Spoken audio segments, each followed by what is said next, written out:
Good morning, MultiVersers, MVPs.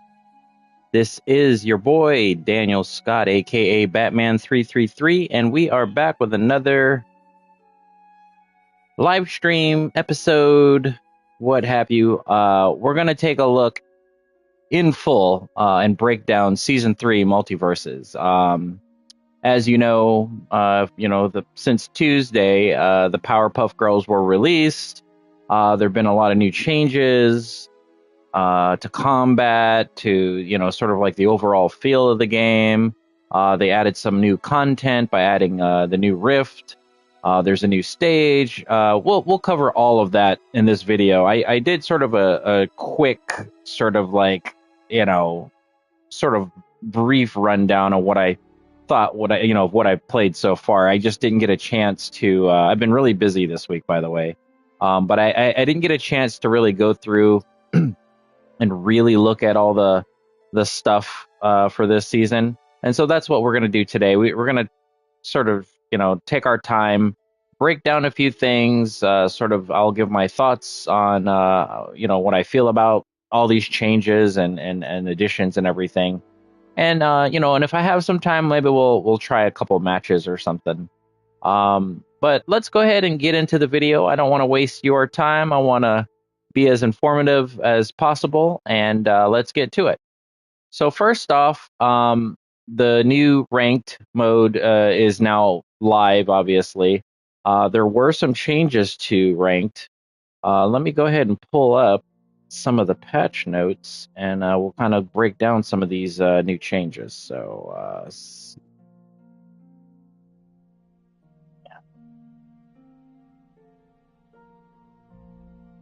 And mind you, these patch notes are very long, mostly because it's a lot of combat changes, but there is a lot of sort of quality of life changes as well. So we've got a new battle pass, as you are aware of, and we'll kind of break that stuff down. All right, so let's start with just the rank stuff, because that's the stuff that's actually kind of a little interesting. So a lot of people have complained about the rank mode in the past once it was introduced. And so they basically, let's see, they don't have a little thing showing, like, is it in the main screen? Look at it. Yeah, it's just this little splash page. I think like it's just going to take you directly there. Yeah. Anyways, so what they've changed with the ranked, there was a lot of sort of like disparity on how the point distribution was.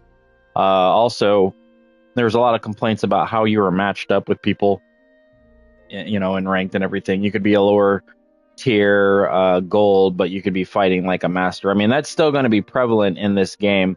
However, the point distribution isn't going to be like it was before, and that was one of the big complaints. So one of the bullet points here, if you have a character in Diamond or Master, other characters will be adjusted to Silver 5, Gold 5 on their first gameplay, respectively. So generally what that they're saying is like sort of like you hit you hit one of those plateaus, and you're going to play at least the 5th level on those, just to kind of get you started, to get yourself acclimated back to the rankings, and then immediately after you gain, won a couple of matches, you'll kind of be right back in your placement. It says that they've also fixed a bug causing RP calculation to read inaccurate skill ratings. I guess that was a thing. Defeating players of a higher tier than you now has a higher minimum RP gain before MMR is accounted for. So that's a huge adjustment for the ranking. I haven't seen it gone into play yet because I haven't had a chance to really, play through rank. Maybe we'll see. Maybe if we have time, we'll get through a couple matches and just see how the rank point distribution is.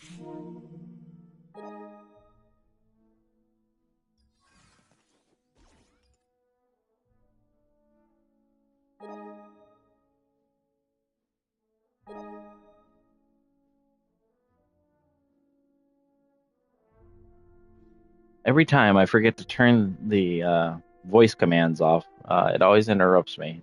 Anyways, sorry about that, folks. But back to it. So yeah, they've adjusted the MMR sort of like how it's calculating, and that's going to affect like how you're placed. But I mean, you're still going to run into guys that are like a higher rank because, or a higher tier simply because the the way the pairs are matched up. Like a master could pair up with a bronze if they wanted to, and then it's going to base the match on the highest ranked guys, I guess, on both sides or something like that. Then it also says losing to players of a higher tier than you now has a lower maximum RP loss.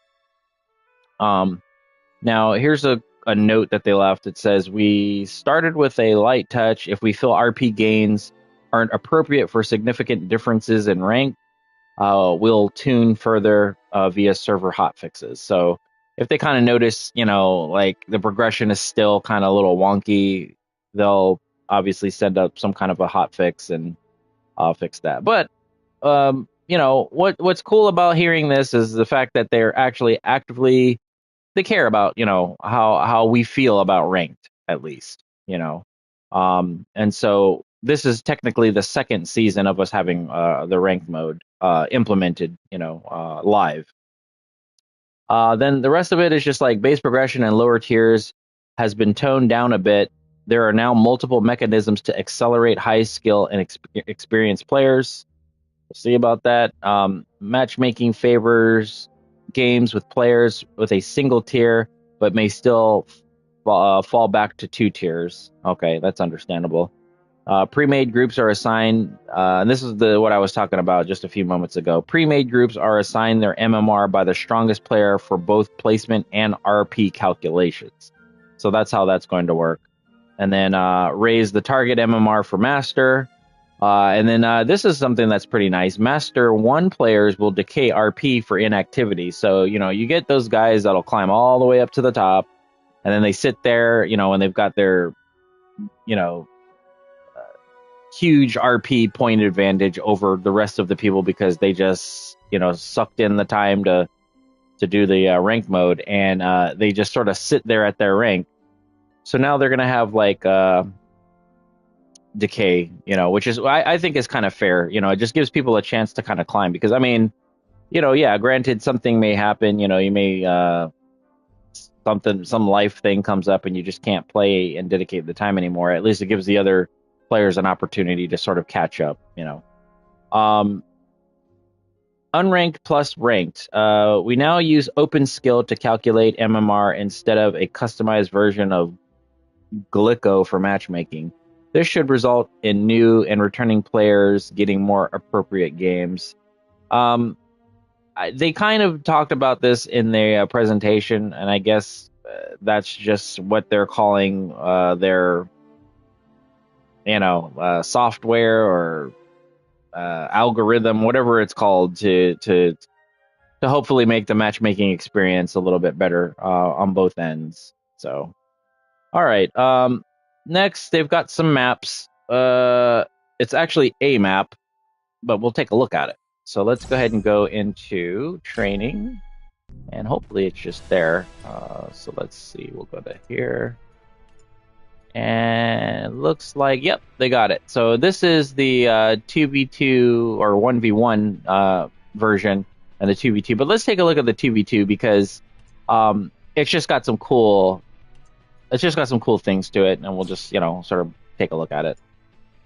And let's make it a little appropriate. We'll go ahead and use like Stripe. And we'll go ahead and use like Gizmo or something. There we go.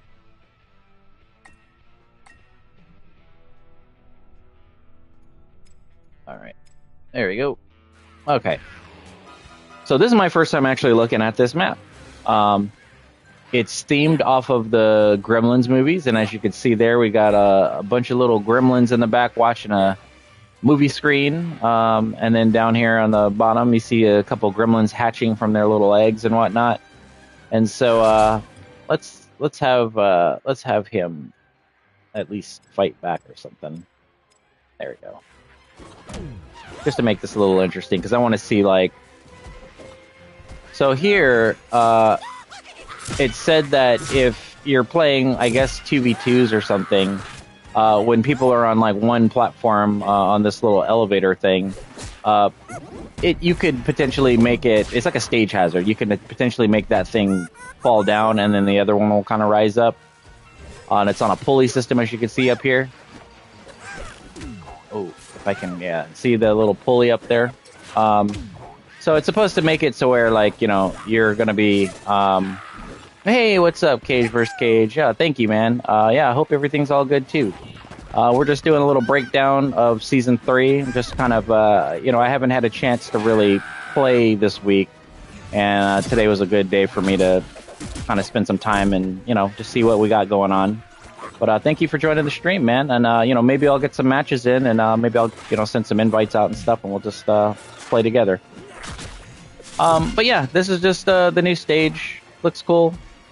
I think if you play the 1v1 version, these little platforms are not there.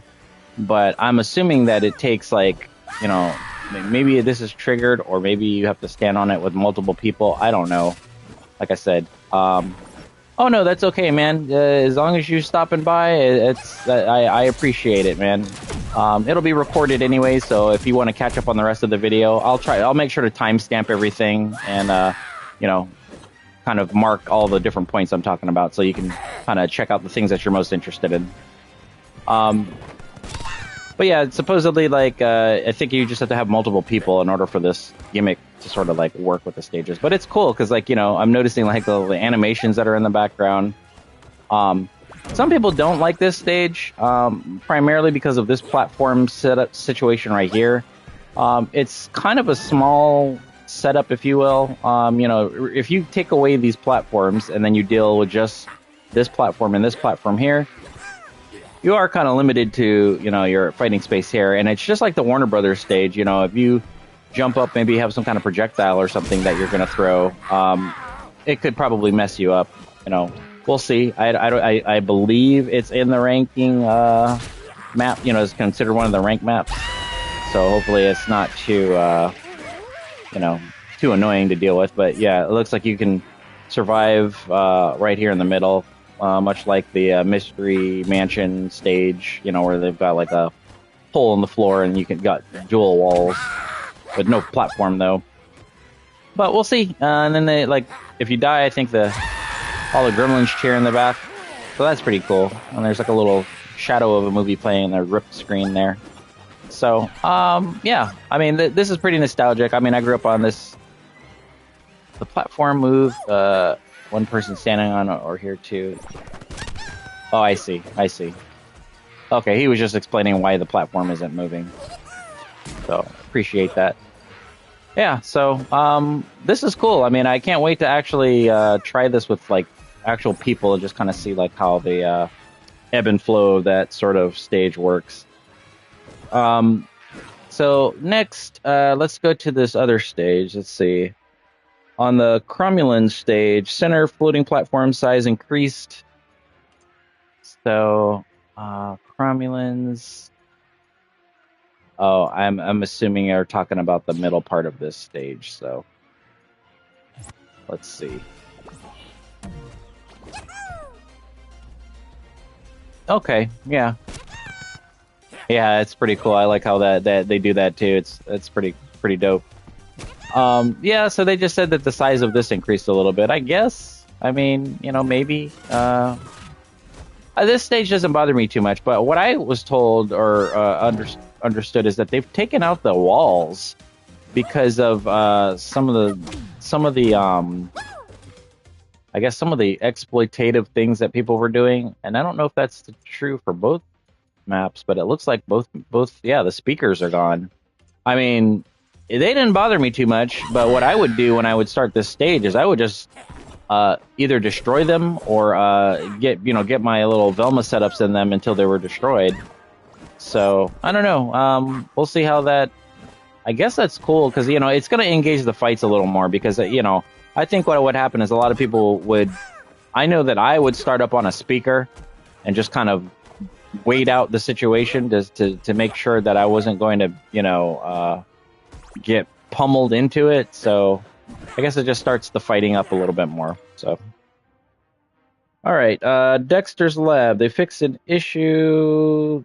It's a real general. It just says it fixed issues that was affecting gameplay. But one thing they did mention is that they did increase the map size for 2v2s.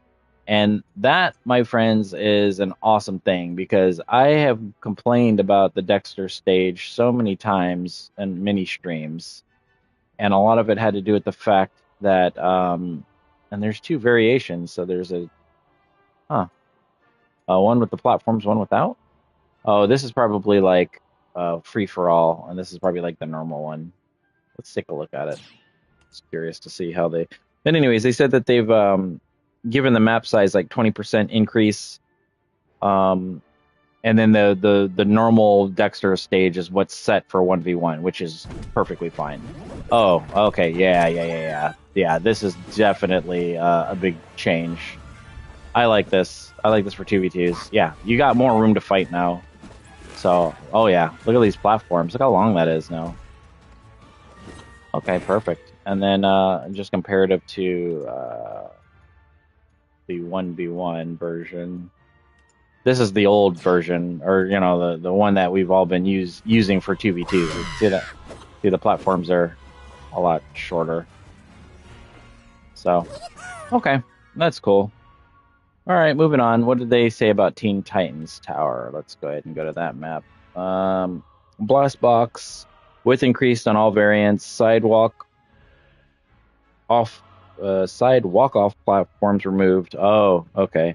When hazards are toggled off, and destructible map elements removed when hazards are toggled on. Oh, okay. Nothing big there. Just some adjustments to the stage. In the throne room, they fixed an issue where the background visuals would not always play. Okay, that's nothing to really care about right now. Pre-fort, destructible map elements removed when hazards are toggled off. Okay, another adjustment.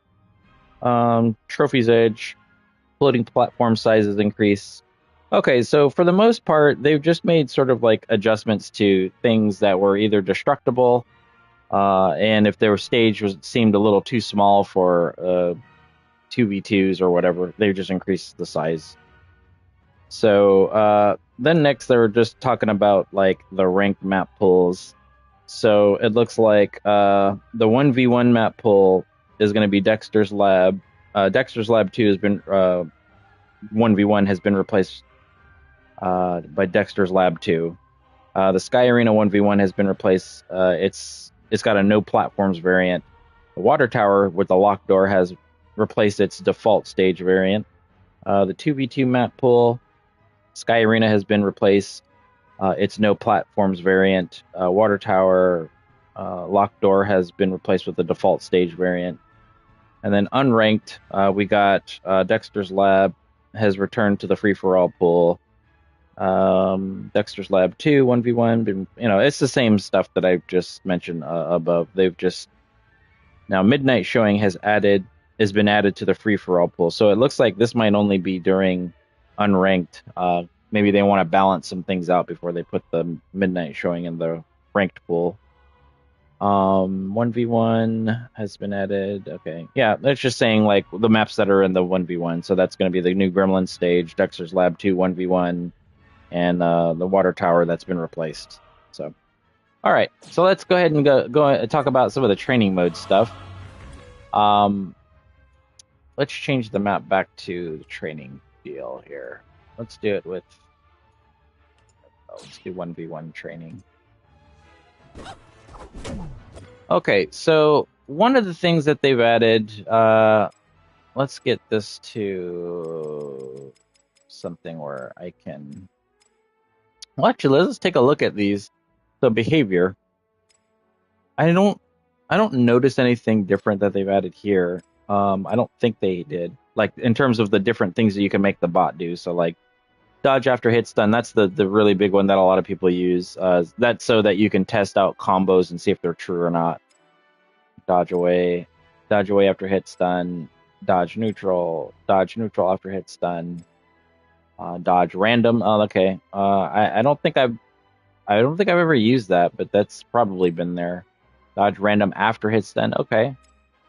Dodge toward. Dodge forward after hit stun. Auto tech toward. Okay, so they did add some things. So auto tech, that's definitely new. So that's some of the stuff they've added. Now, one of the other things that they've added was the ability to calculate or show the hit stun stuff. So let's see where that stuff is. Yeah, there it is, right there. Boom, hit stun. Save changes, and that's kind of like really the only thing they've added. I'm going to change to my character since I want to be able to show off a combo and see how it calculates it, whether it's true or not. Custom, equip set, boom. So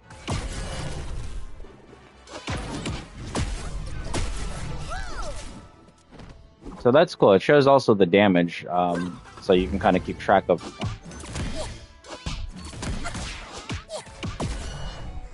I didn't realize that this megaphone hits twice. Huh, interesting.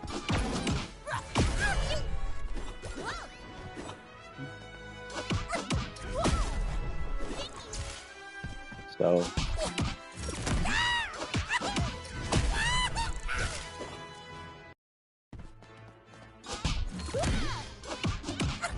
oh, so that is true. Okay. So I was always wondering this. Like, I mean, you used to be able to dodge out of this right there, but it looks like the calculated move hits twice. So that's. So let me see something. Yeah. Okay. So it's true if they don't dodge out. But if you do it with the hit stun, watch the recovery. Dodge after hit stun. Watch this.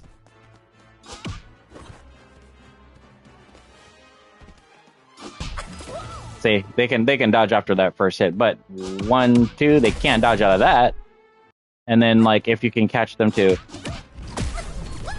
you know, they can, if you can time your down attack, you know, you can bait people into it. So that's cool. I think that's pretty useful. I think they still need to increase some things with the training mode. One of the things I think they really need to add is definitely show the hit boxes and the hurt boxes on the characters. And even Nickelodeon Battle All-Stars has that. They even have it to where they show the directional influence of moves after you hit people with it and things like that. So I think those are things that they need to add.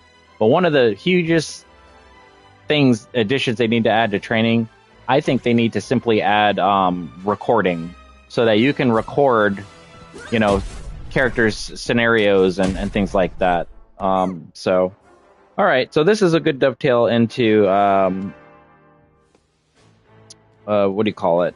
One of the other things they added to training is a small change, but it's like improves the timing on when you reset the training mode and change the bot behavior to not return to the spawn location after being hit.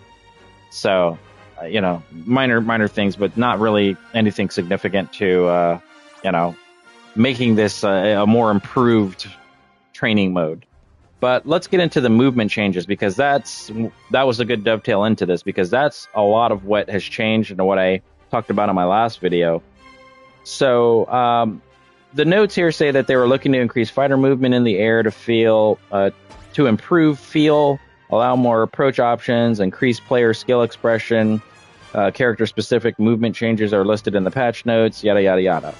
But now, so they basically said that certain air attacks now maintain more momentum when executed as part of a dodge attack.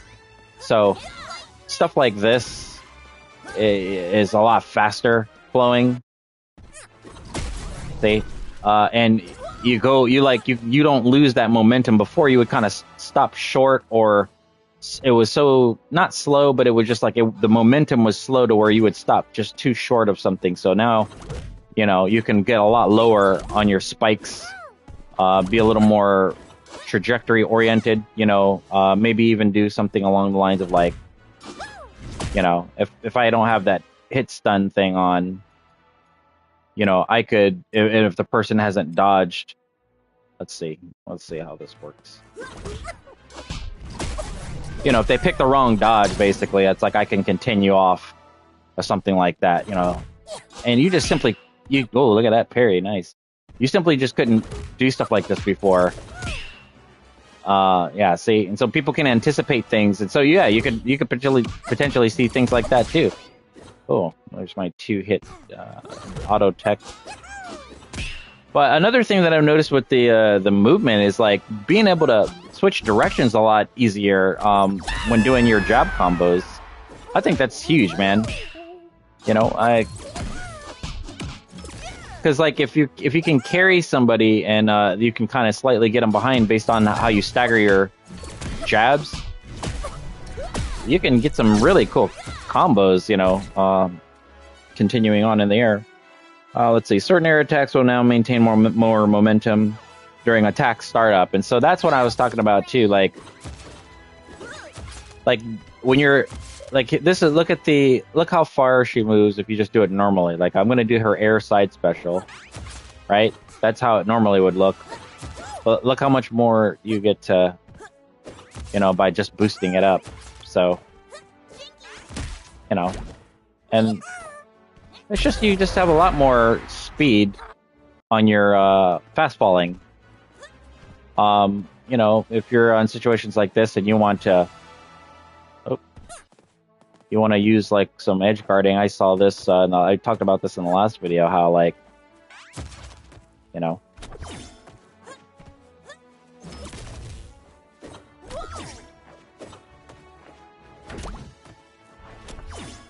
I mean, look at that how she fast falls now. See, that's that momentum based change right there. So it's like you can throw out a move and then hit fast fall. See, and it's much easier to fall down into the move before you have to fast fall first and then input the move, and then it would look like that. But now it's like, you know, or up attacks, you know, like let's see.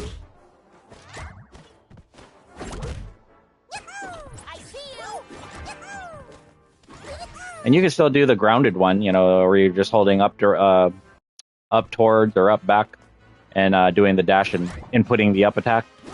You know, all that still works. But now you even got like side. I mean, look at that. You can probably do this. You know? So it's pretty cool. Like, these changes are really good, man. I can't stress enough, like, how easier it'll make your transitions on, you know, your combo extensions and everything on your characters. So if you've had some struggles with using certain tools, I definitely would try a lot of these fast fall options out. You know, I mean, look how quick that is now. I mean, I literally just holding down and I can, you know,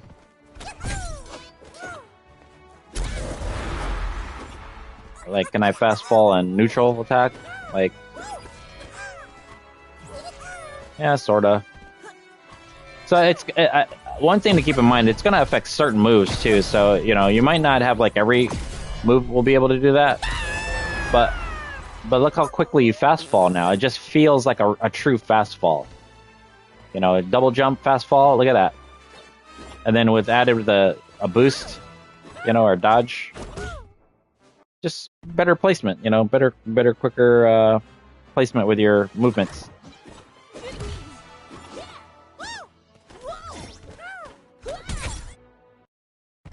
Now keep in mind, you gotta still pay attention to your meter.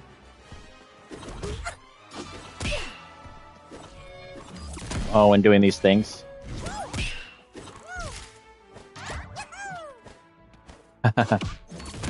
Yeah. Yeah, Cage vs. Cage was just making a comment about doing some labbing. Yeah, man, I mean, this stuff is great, you know, like it's great for the game, and I think it's just something that'll help those, you know, people who want to take the game to an advanced level. It just helps to open up the games a little bit more, and I feel like this is only the start of the stuff that they're going to be implementing. So, okay, last thing was certain air attacks. It's all the same thing. It's just saying like, okay, actually, this is one interesting thing that I noticed. Because it's going to affect a lot of people that have toolkits where like, okay, so Velma, for instance, has this move here in the air, right? Well, I can hold the opposite direction and go the other way. And these momentum changes will affect stuff like that. So what they're saying here is certain air attacks now maintain less momentum in the direction opposite the fighter's facing during the attack. So that means like moves like that, you do like that, it's going to maintain less momentum. But if you're doing as a part of a dodge attack, it's going to have like more momentum or something like that. I know that was a specific change to Velma. Yeah. Let's see if I can get it to the opposite like that. You know what? Let me pick a larger character. Somebody like Iron Giant is a little easier to do that with. Jason, or let's go IG. All right. So,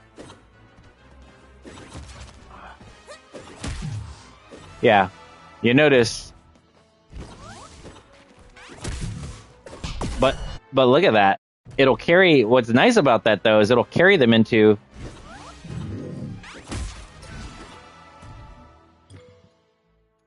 If they're not fast enough to dodge or aware to dodge in that moment. Check this out.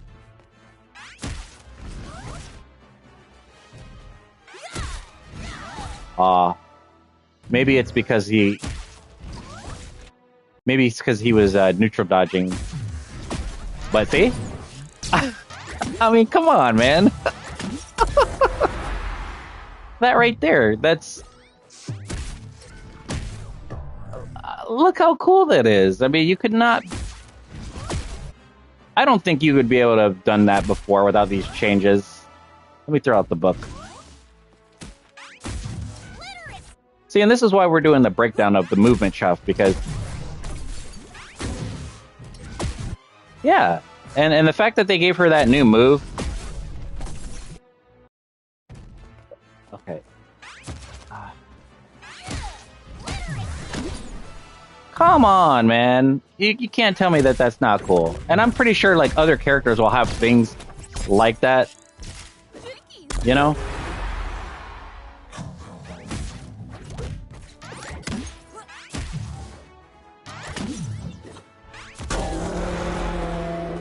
Come on, man. You can't tell me that those changes are not significant. I mean, when were you able to see Velma do stuff like this, man?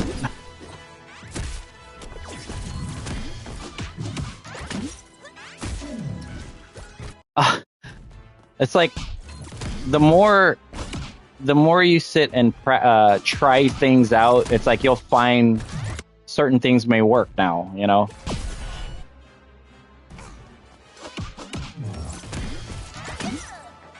I'm trying to see if I can... Come on! Like, that you... you couldn't do that before. And it's all on that momentum-based movement.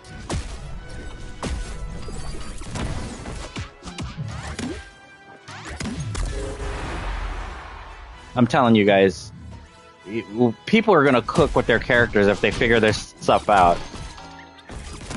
I'm telling you right now, man, it's gonna get nasty out here. And these are the kinds of combos that I think, like, you know, people would try to do, but it just wasn't possible. With their, you know, like I was finding combos into the mystery machine. Some of them might have been accidental, but in other instances, like I comboed a person into the mystery machine. You know, like I called it out and I got him in some kind of a string and then, you know, popped him into it and it was a wrap. So, yeah.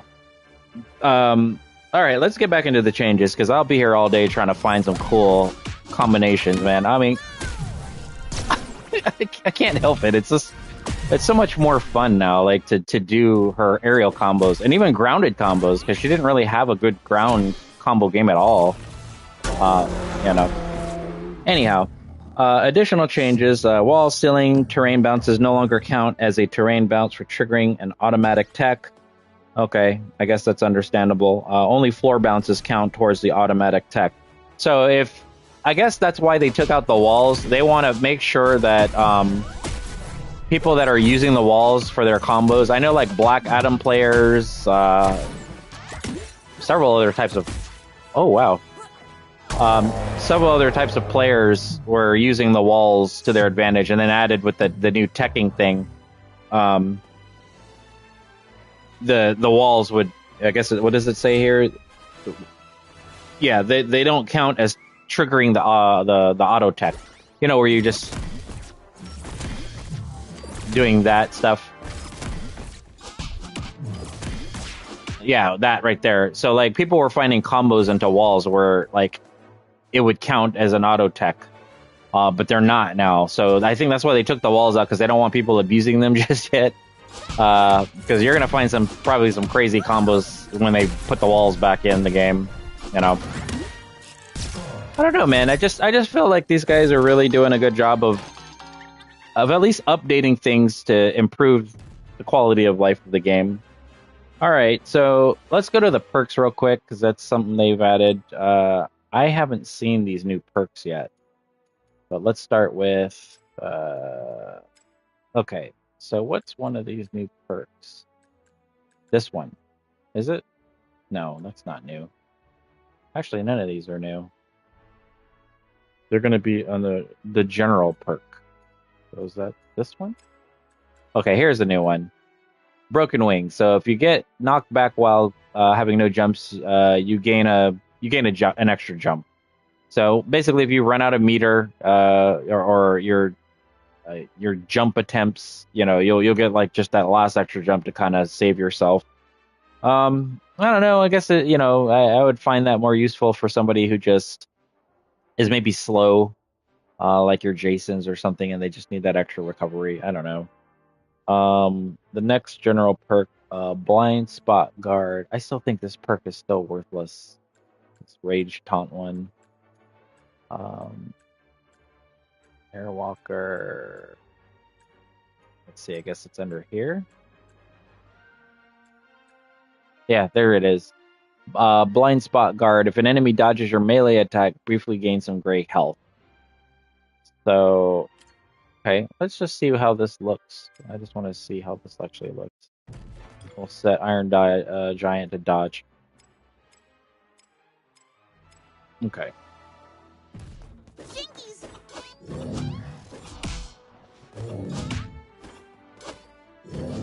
Okay, I saw it there. There it was.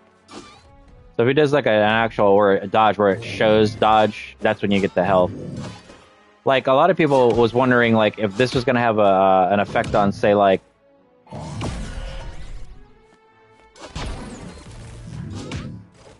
let's talk about dodge after hit stun. A lot of people were concerned that this was gonna... how long this would last. I mean, it only gives you like 2 each dodge exchange. You know, how many dodges can you actually... and it's not a lot of health. It's only 2. I don't think that's really going to be a... I mean, it could turn the tide of a match, but I don't think it's a bit that significant of a change. Yeah, I mean, if people use that perk, I don't think it's going to be very, like, super advantageous. You know, maybe coupled with, like, what's that one perk that you can do? So, like, here, she gets gray health for picking up evidence. Like, that gives you a lot of life. But then maybe if you paired it with... yeah, there's not really many other perks that I think would really stack it. And that's the other thing. Like, if it stacks... yeah, let's see. If your teammate also selects it, the armor duration is doubled. Oh, that's the wrong perk. This one. See, it doesn't specify like if it stacks with a player. So I don't know how viable that is, but at least it's a new perk. You know, something to try out with your loadouts. All right, let's go into some of the characters now. So that I don't make this video a million hours long, I want to just kind of cover the more significant characters that are affected by this new movement stuff. So let's take a look at Agent Smith here. because he's one of the guys that got sort of buffed with this new movement stuff. Yeah, I agree, man. I don't think it's a very it's not an incentivized perk at all. Like, I don't feel like you have any incentive for gaining gray health. I mean, you know, unless it stacks or something. But anyways, let's try Agent Smith out. We'll put this. Okay, so before, let's see, that's his fast fall now. Look how he fast falls now. That's his down attack, right? I'm not doing a fast fall. I'm just jumping. I'll double jump. Okay, but now check it out. Swiftly.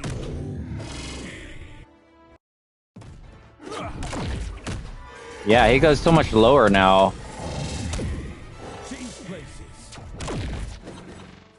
And I'm wondering, I wish they made this thing faster, like how you can direct where he goes, because it comes out slow. Because you can't do like, yeah, so you can't really combo like if this move came out a lot faster, I think that would be cool. But what they did fix is this, because I would say like this was a pretty needed change, because you could lead into stuff like stuff like that a lot easier, a lot more consistent, I should say, and that's pretty good. Let's see. What is his oh, it's in the air, that's why.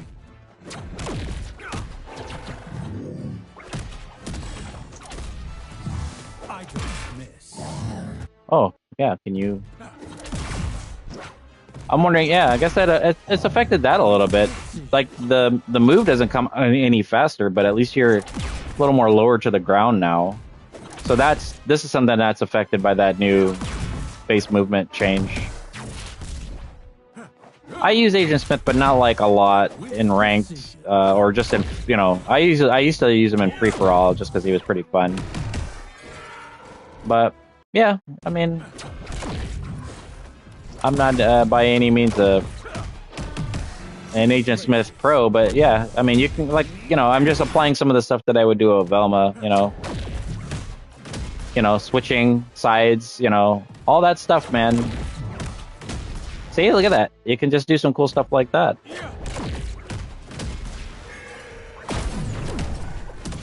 With precision.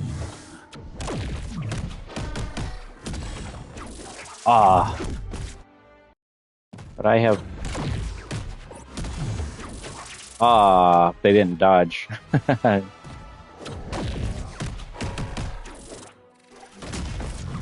Alright, thanks, Cage, man. I appreciate it.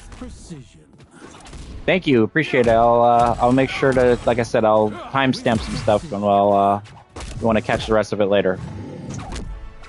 But alright, let's move on. Let's see, what else did they change with Agent Smith? So he got some buffs. So his startup window on his ground side attack 1. So these combos, and then he's got a faster hit stun. Oh wow, look at that. He's like, look how long that they're stunned. So that's kind of why you could probably catch them in certain... Yeah, see, there's 2 hits right there because of the hit stun. And then the hit pause is increased. So that's a huge deal. Grounded side attack 3, so I think that's just 2. Let's see. 1, 2, 1, 2. Oh, the grab. So it says fixed initiatives where fighters will get stuck to agent after his first attack. Okay, so they just fixed something with that attack is all. Alright, this has been adjusted so that it now it allows for like more ground bounces, so... Oh wow. Whoa. Did you see that? Oh my god. That's kind of cheap. Oh, you see that? They go into a ground bounce. So, can I Could I continue that? If I'm fast enough? Oh, man.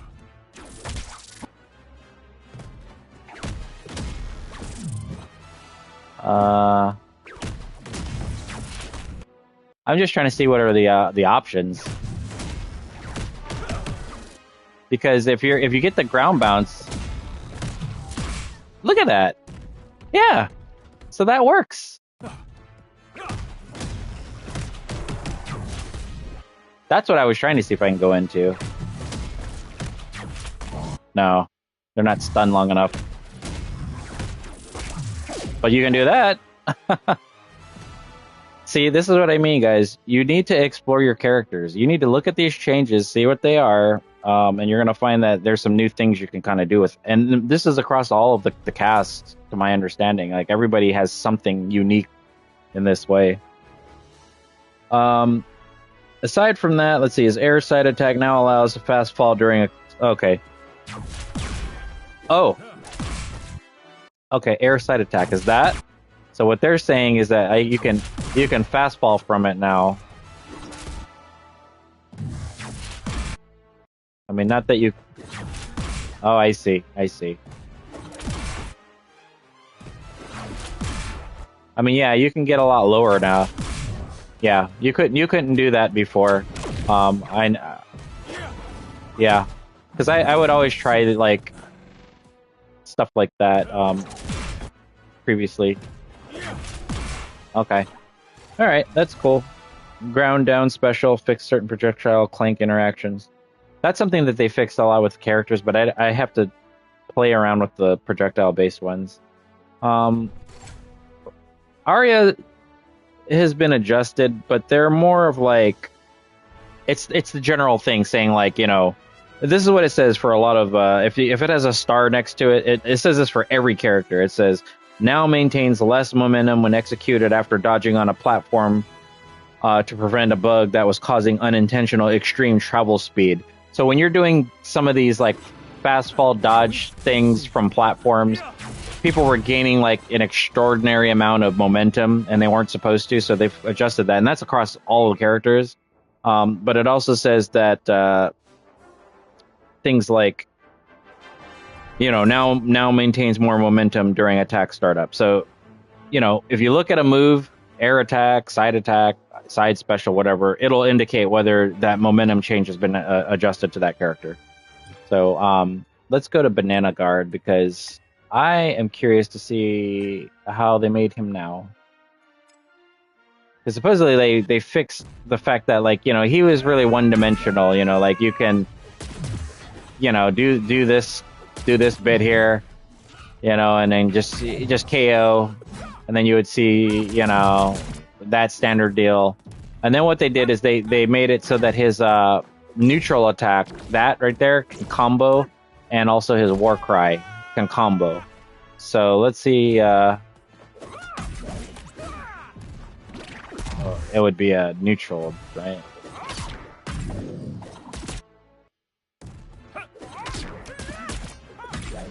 Okay, that's a little different. But does he have like a down? Yeah, okay, so he does have a ground bounce. So let's see.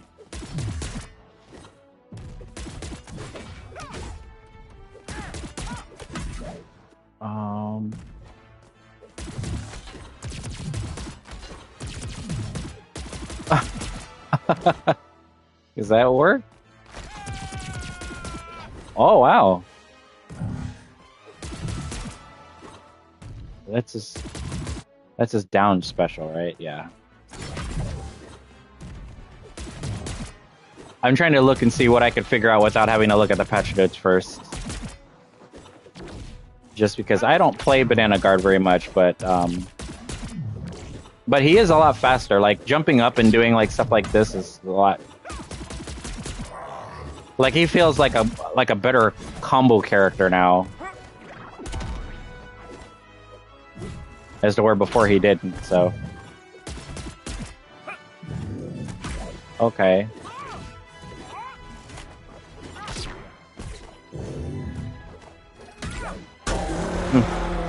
All right, let's take a look and let's see what did they change. So it says Banana Guard was focused on aerial approaches to do everything, while the ground game was very limited to just KO options.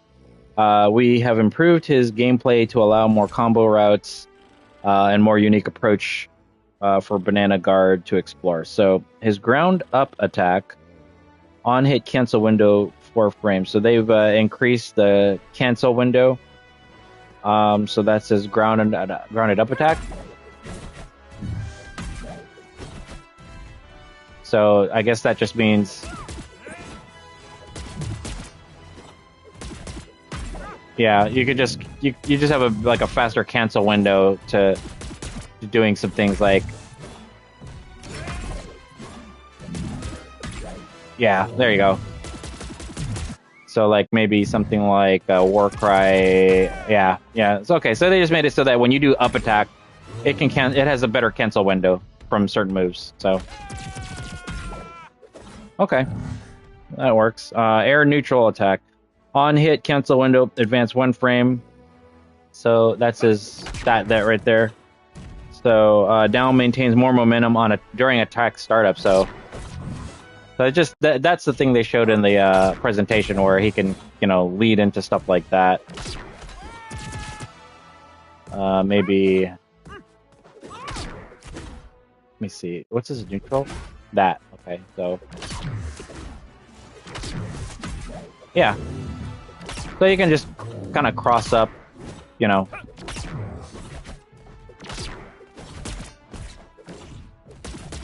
I mean, if they're not dodging. Oh, there you go. I found one. So if you do like a land, I think. There you go. Yeah, and then you can combo up into that. Okay. So that's how he works. Yeah, I mean, look at this. Come on, you've never been able to play Banana Guard like that before. So that's pretty cool. All right. His air side attack now maintains more momentum. So his air side attack. So that's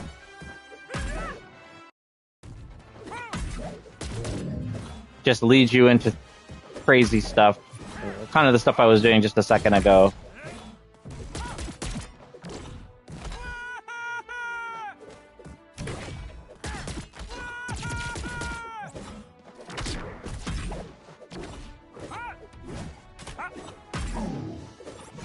Yeah, that's a lot faster. And his air down attack. That. Oh, wow. Okay, so. See, I think that's kind of like the general change for most characters. If you've got some kind of a down attack, they're going to add that momentum change to it. And especially if it leads to a ground bounce, because then you're able to, do stuff like, I'm pretty sure you could find a way to, and lead into something crazy like that. And then the only nerf he sort of had was this one, the air side special. Oh, can you do that opposite direction switch?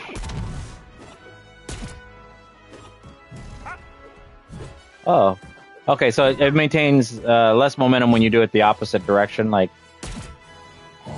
But see, it probably works like Velma's, where you could probably, say you maintain some kind of combo where it pulls them into you. So while that might be like a nerf, it could also be like something that helps pull people in on your aerial combos. So, all right, now let's go into Batman, because I was kind of interested to seeing this, because I played Batman back in the day, but I did not, and we're gonna look at his new skin that I got. I don't care which of these perks I get, I'll be honest. Let's just do that. Okay, so he's got some pretty big changes too. He actually was given an alteration to his moves. But it says Batman is always focused on being a combo-based character. However, his approach became very focused around dash attack and aerial down attack or aerial down special. This led to multiple changes, which slowed his play down and varied Batman's combo game, being dodge boosted based attacks. Which I agree. You know, like his combo. That's his new move, by the way. But his combo routes on the ground were very weird, and you found a lot of people using this into continuations, or stuff where they're just gonna lead into that kind of stuff, and just kind of get you up at the top. The dive kick was very slow, still is. Look at the startup on that. But let's take a look at the actual patch notes to see what they did change. So, his grounded dash attack, new Batman dash attack. So that's this. It turns into a ground bounce. So it kind of leads into. Let's see. Can I?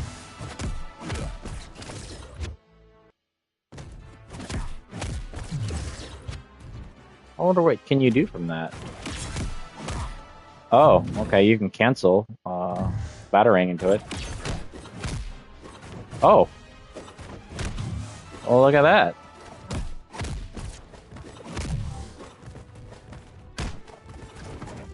I see. I'm doing a dash, like a dash cancel. And I'm just trying to see if, like, you could...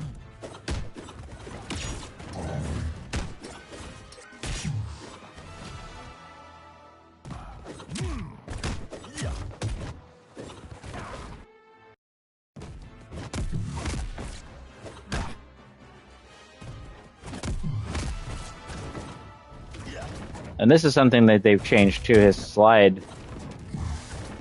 If you do the down slide, it does a slide, but it doesn't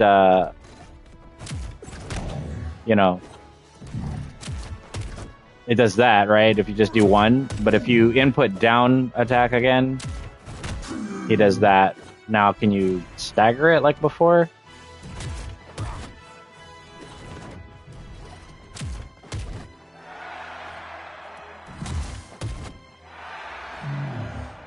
I'm trying to see if you can. No, see, it doesn't. He doesn't hold it anymore. You can't hold it anymore. It just comes out. I don't know. That's fine. I mean, it was a good move just because it would help with KOs, but it was kind of a boring way to KO somebody by just holding down attack. But let's see. Air, ground, neutral attack. The Batarang. Knockback angle made go more downward.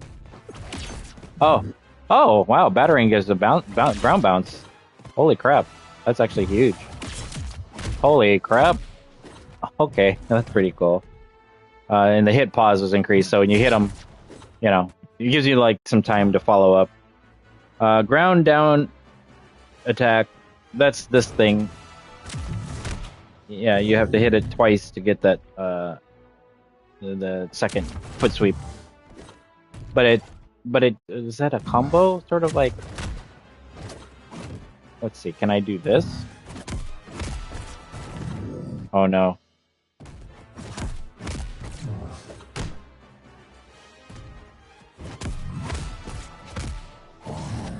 Okay, I see. So using this as an opener, it's free to set up that more. Okay. Or maybe Batarang. Can I...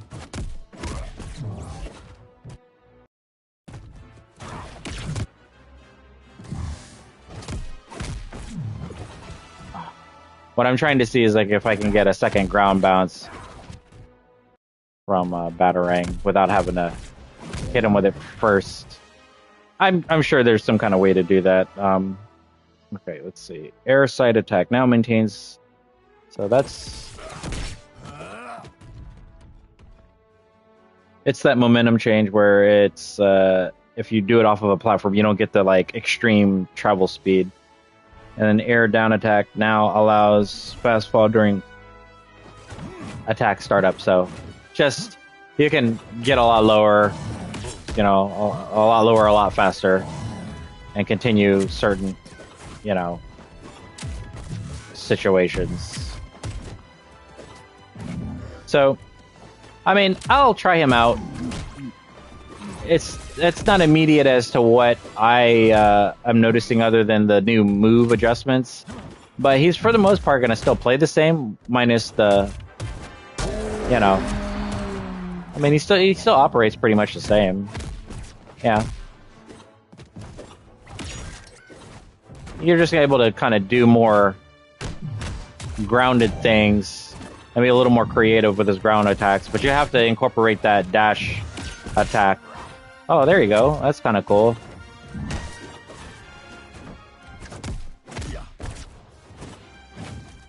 And does it still work? If you double tap forwards and then do the attack and hold it, you can keep doing dash attacks. Yeah, it still works. I'm holding left and just tapping, mashing the attack button. So the moment you initiate the animation of a dash, and then you just keep, yeah, you got that sort of like infinite dash attack by holding forward. Everybody can do that. So, all right, Beetlejuice. He's got, it's just momentum changes to his stuff. I mean, he got a couple like little buffs here and there. You know, I don't want to mess with him too much. I want to go into, let's see. So Black Adam, I don't use him, and I know a lot of people like that character. But from my understanding, he's actually been kind of nerfed. And that's that new skin they got in the Battle Pass. He's been kind of nerfed. I'll just read the description because I think it's kind of important to understand what changes were made to him. Because he's kind of a menace in regards to stage control. Like, Black Adam is really good at keeping you on a certain part of the stage. And a lot of it had to do with his, like, what is this?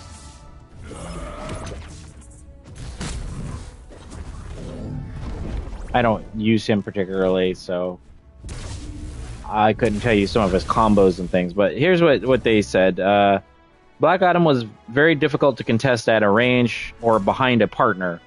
Yeah, which is very, very noticeable. Like, if you play in 2v2s, you're going to find that Black Adam stays back most of the time, and he's usually grounded. And he just keeps you from coming in, you know, to your side of to his side of the stage. These changes are to address some of the dominance Black Adam had with stage control. So a nerf was his ground down attack, which is that there. Now applies a 6-second cooldown for the lightning tendril projectile. So a time adjustment on that. Hitbox on his air neutral attack. Ooh, reduced by 10%. So maybe before you'd be able to hit him, like, say from like right there, or let's see how far this whips even at full charge.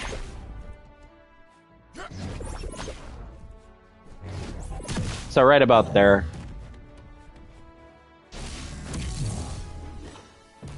And that's his air neutral attack. Because yeah, you find a lot of people, I mean, let's see, he can still do the momentum-based movement, but it seems like you got to be a little closer now to kind of catch people with that more consistently. I mean, and they didn't increase or decrease the, it says hit pause reduced. So yeah, this move got nerfed. Alright, his air down attack now maintains more horizontal movement during attack startup. Okay, so that's more of like a buff. So that just means, and this was a slow move. This is something that they did need to fix, actually. Yeah, they needed to fix this move. I think that's fair. Because it was very slow. Like, I wish I had footage of like the previous patch, but you would not be able to do that as fast as that. So, and then you can go into whatever BS Black Adam has. Yeah, maybe something like that. What is his? It's his up attack, isn't it? Yeah, okay. So yeah, you could do maybe stuff like that. I mean, he still operates the same. He feels a little bit faster, though.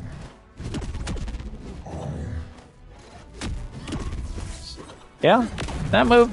Yeah, you can still do his. You can kind of still do like his stuff. He's just gonna be a little more. He's just gonna be a little more limiting on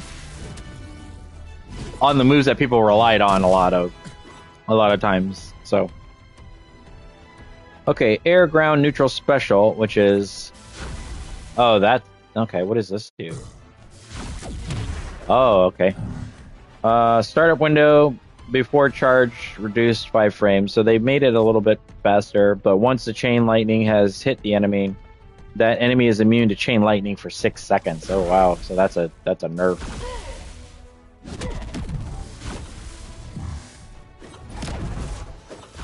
So, what does that even mean?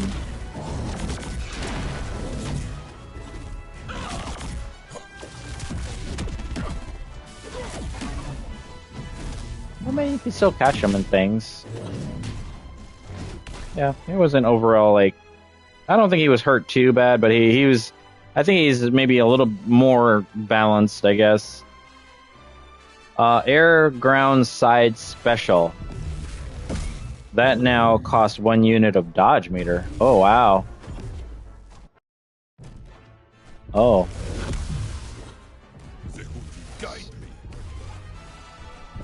And that's considered a nerf. Maybe it costs less, or maybe it didn't cost anything. But there, yeah, see, look at how fast you can lose your... I wonder if, has that always used his dodge meter? That's the case. That's pretty messed up. I thought it always had its own, like, cooldown thing. Oh well. Alright, so bugs I don't want to get into, because it's mostly just adjustments to, like, moves, you know. Nothing too fancy there. But Finn, however, is the one I do want to look at, because he is another character I think got kind of nerfed. But nerfed in one way, but because of the base movement adjustments, he's going to be buffed in other ways, so... I'm just going to pick some random perks here. I don't care which ones I'm using. I just want to see what does he do. So let's see. Finn has a singular focus on carrying the opponents to the blast zone quickly. So those 0 to death combos, due to many of his best combos being aerial based. This patch will address the power behind the backpack strength and some prevention to guaranteed carries. It also has an additional note. It says, in an upcoming patch, Finn will be receiving changes to improve overall combo game, retaining his rushdown gameplay while also bringing his focus away from the off-stage carries. So they nerfed him to where you're not going to see as many of the crazy, like, you know, where they're up in the air hitting you and then they're just going into that at the end. You know, knocking you out after like 30 damage or whatever. So the general fix an issue where certain props would disappear when rendered too far from the camera. That's just a visual thing. All right, so his air neutral attack now maintains more momentum. So this here, I guess. Okay, so that's going to be like your aerial combo starter. And it says that it's got more momentum during startup attack. Now allows fast fall during startup attack. Oh, okay, yeah, so it's just like everybody else. Just, you know, you hit that move, follow up with some other kind of attack. There you go. So there's something like that.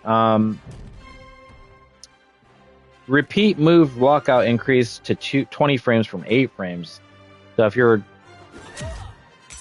Oh, thank you for the subscription, man. I appreciate that. Let's see. So I guess, like, if you're just spamming it, it's just that thing where they, you know, that's something they adjusted several, yeah, maybe in a little bit. I'm just covering some things in Season 3, and then when I get done and I'm going into the matches, I'll definitely jump on with you. So, yeah, it's just like the repeat move lockout. So, like, if you keep doing certain moves, it's gonna lock out like the combos and that kind of deal. Air side attack, or air side attack 1. So that's this. Okay, that's just has more momentum, so you can, you know, get your little attacks like that. Air up attack now maintains less momentum, so is air up attack. And it's going to be where if you're on a platform, I don't want to put a platform on, but if you're on a platform and you're dodging and doing that, you get less, you don't get that fast, you know, speed boost of when he's jumping from a platform and then doing his air up attack. But it, in quotes, it says it's still fast, so, you know. Let's see. Air down attack now maintains more momentum, so just faster overall. You know, a lot of people were thinking, like, just these changes were going to buff, like, the top characters, you know, and make them sort of, like, invincible. It really doesn't. It just makes it so that everybody has the opportunity to do some, you know, ground bounce starting combos, you know. It shouldn't be just left to certain, like, the combo-based characters. Like, you should have, every character should, in their toolkit should have some kind of way to do, you know, these types of attacks. Okay, so now, let's see. Air, ground, neutral special with BMO. Now ignores player collisions during movement. This should fix issues where Finn would get stuck next to enemies without hitting them. Okay. Just a sort of quality of life and bug fix on that. Air down special. Fixed an issue where parrying this attack would not put Finn into parry stun. Okay. Yeah, come on. If that's the case, let's see. Let's make sure. Let's test this out. Let's see. Let's neutral dodge.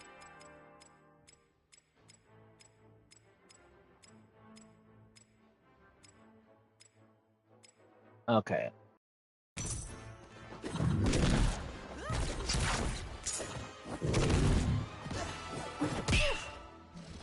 Okay, so they fixed it, I guess. Before, I guess, when you would do that move, it would not put him into a hit stun off of the parry.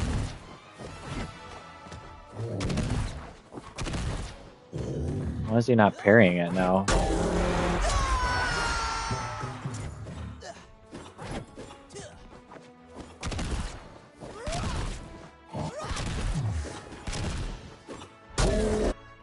Well, I guess if Iron Giant could parry, well, we saw it. I mean, once it's parried, there you go.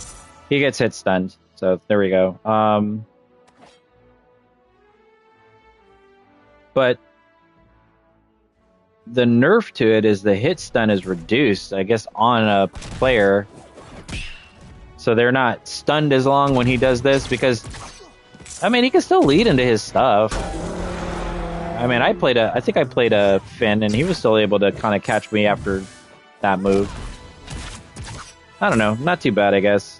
And then the other additional things, they like the knockback angle made more downward for a better ground bounce opportunity, I guess. Yeah. It's a standard affair. I mean, everybody's down attack does something like that, or down special. Backpack strength perk. All right, let's take a look at that because I'm not sure. Because I'm not a Finn user. All right, it says up special maximum knockback bonus from coins reduced from 125 or to 125 from 225. Oh, I see. He just doesn't get as many. I see. They nerfed it in the sense of like how many coins you get from the stuff. The dash attack maximum knockback bonus from coins reduced to 100 from 200, and the maximum damage multiplier comes from coins. 1.25 from 1.5. So they just made it so that you get less coins from doing, you know, when you have this perk on. Maybe he was getting because you know when you do his down special, you get to pick like BMO and you know the defense and the speed and all that. And maybe players were just getting that stuff a little too fast. So, That's all. All right, that was all the changes for him.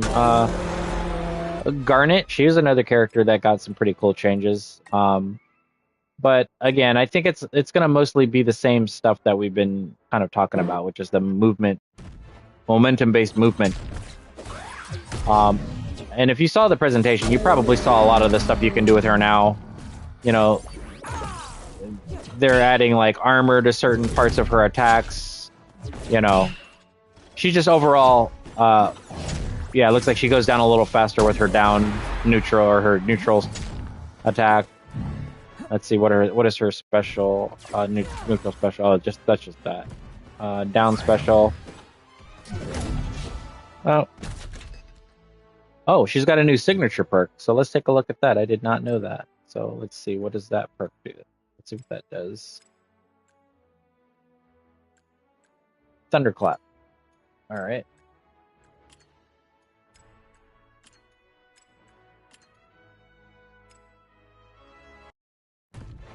So performing a ground clap or ground up special after placing Garnet's electrical trap will detonate immediately. Oh, okay.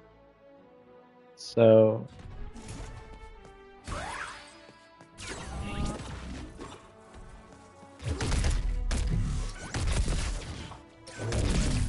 I see. It's just like a she has this thing where she can like I think it's like she throws out like a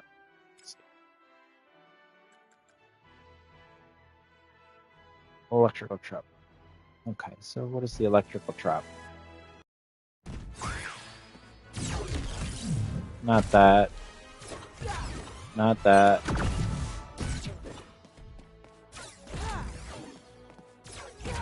Watch my feet. I thought it was her. Yeah, that.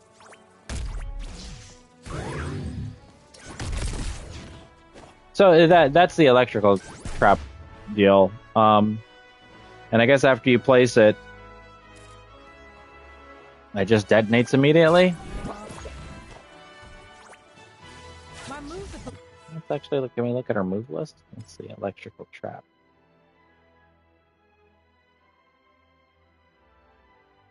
Electrical charge upward. Power zone where it lands. Yeah, that's it. It was just the up special. Okay, so that's all it is. It's just after you place this move, it's just gonna detonate immediately. But you've got to plant it on the ground or whatever. But they made some adjustments to her hurt box. It says that her hurt box size reduced on her gauntlets. So when she's throwing out these attacks, you probably can't, you know, you're not going to be able to hit her as easy. Maybe like before you could hit her out of those kinds of attacks. Ground down attack now applies armor on startup after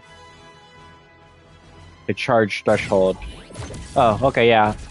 And see, it's got that thing where like if you'll know it's armored when you see that little like animation around their body where there.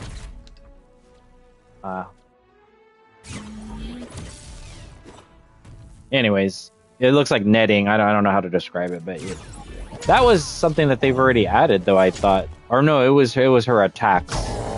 It was like one of her attacks. Like she gets armor on a charged. That one right there. That's armored.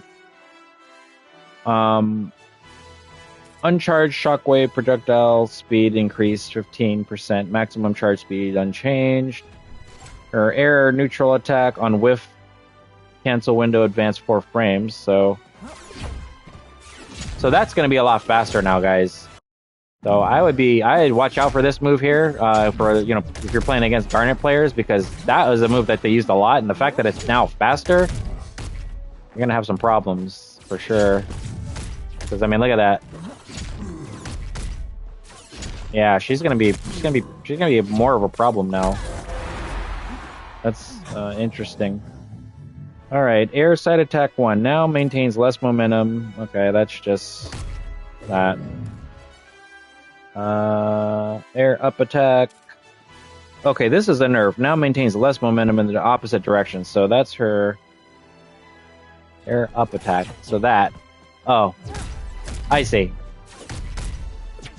It's the thing where it's like if you're doing it on the opposite side, it's gonna have less momentum.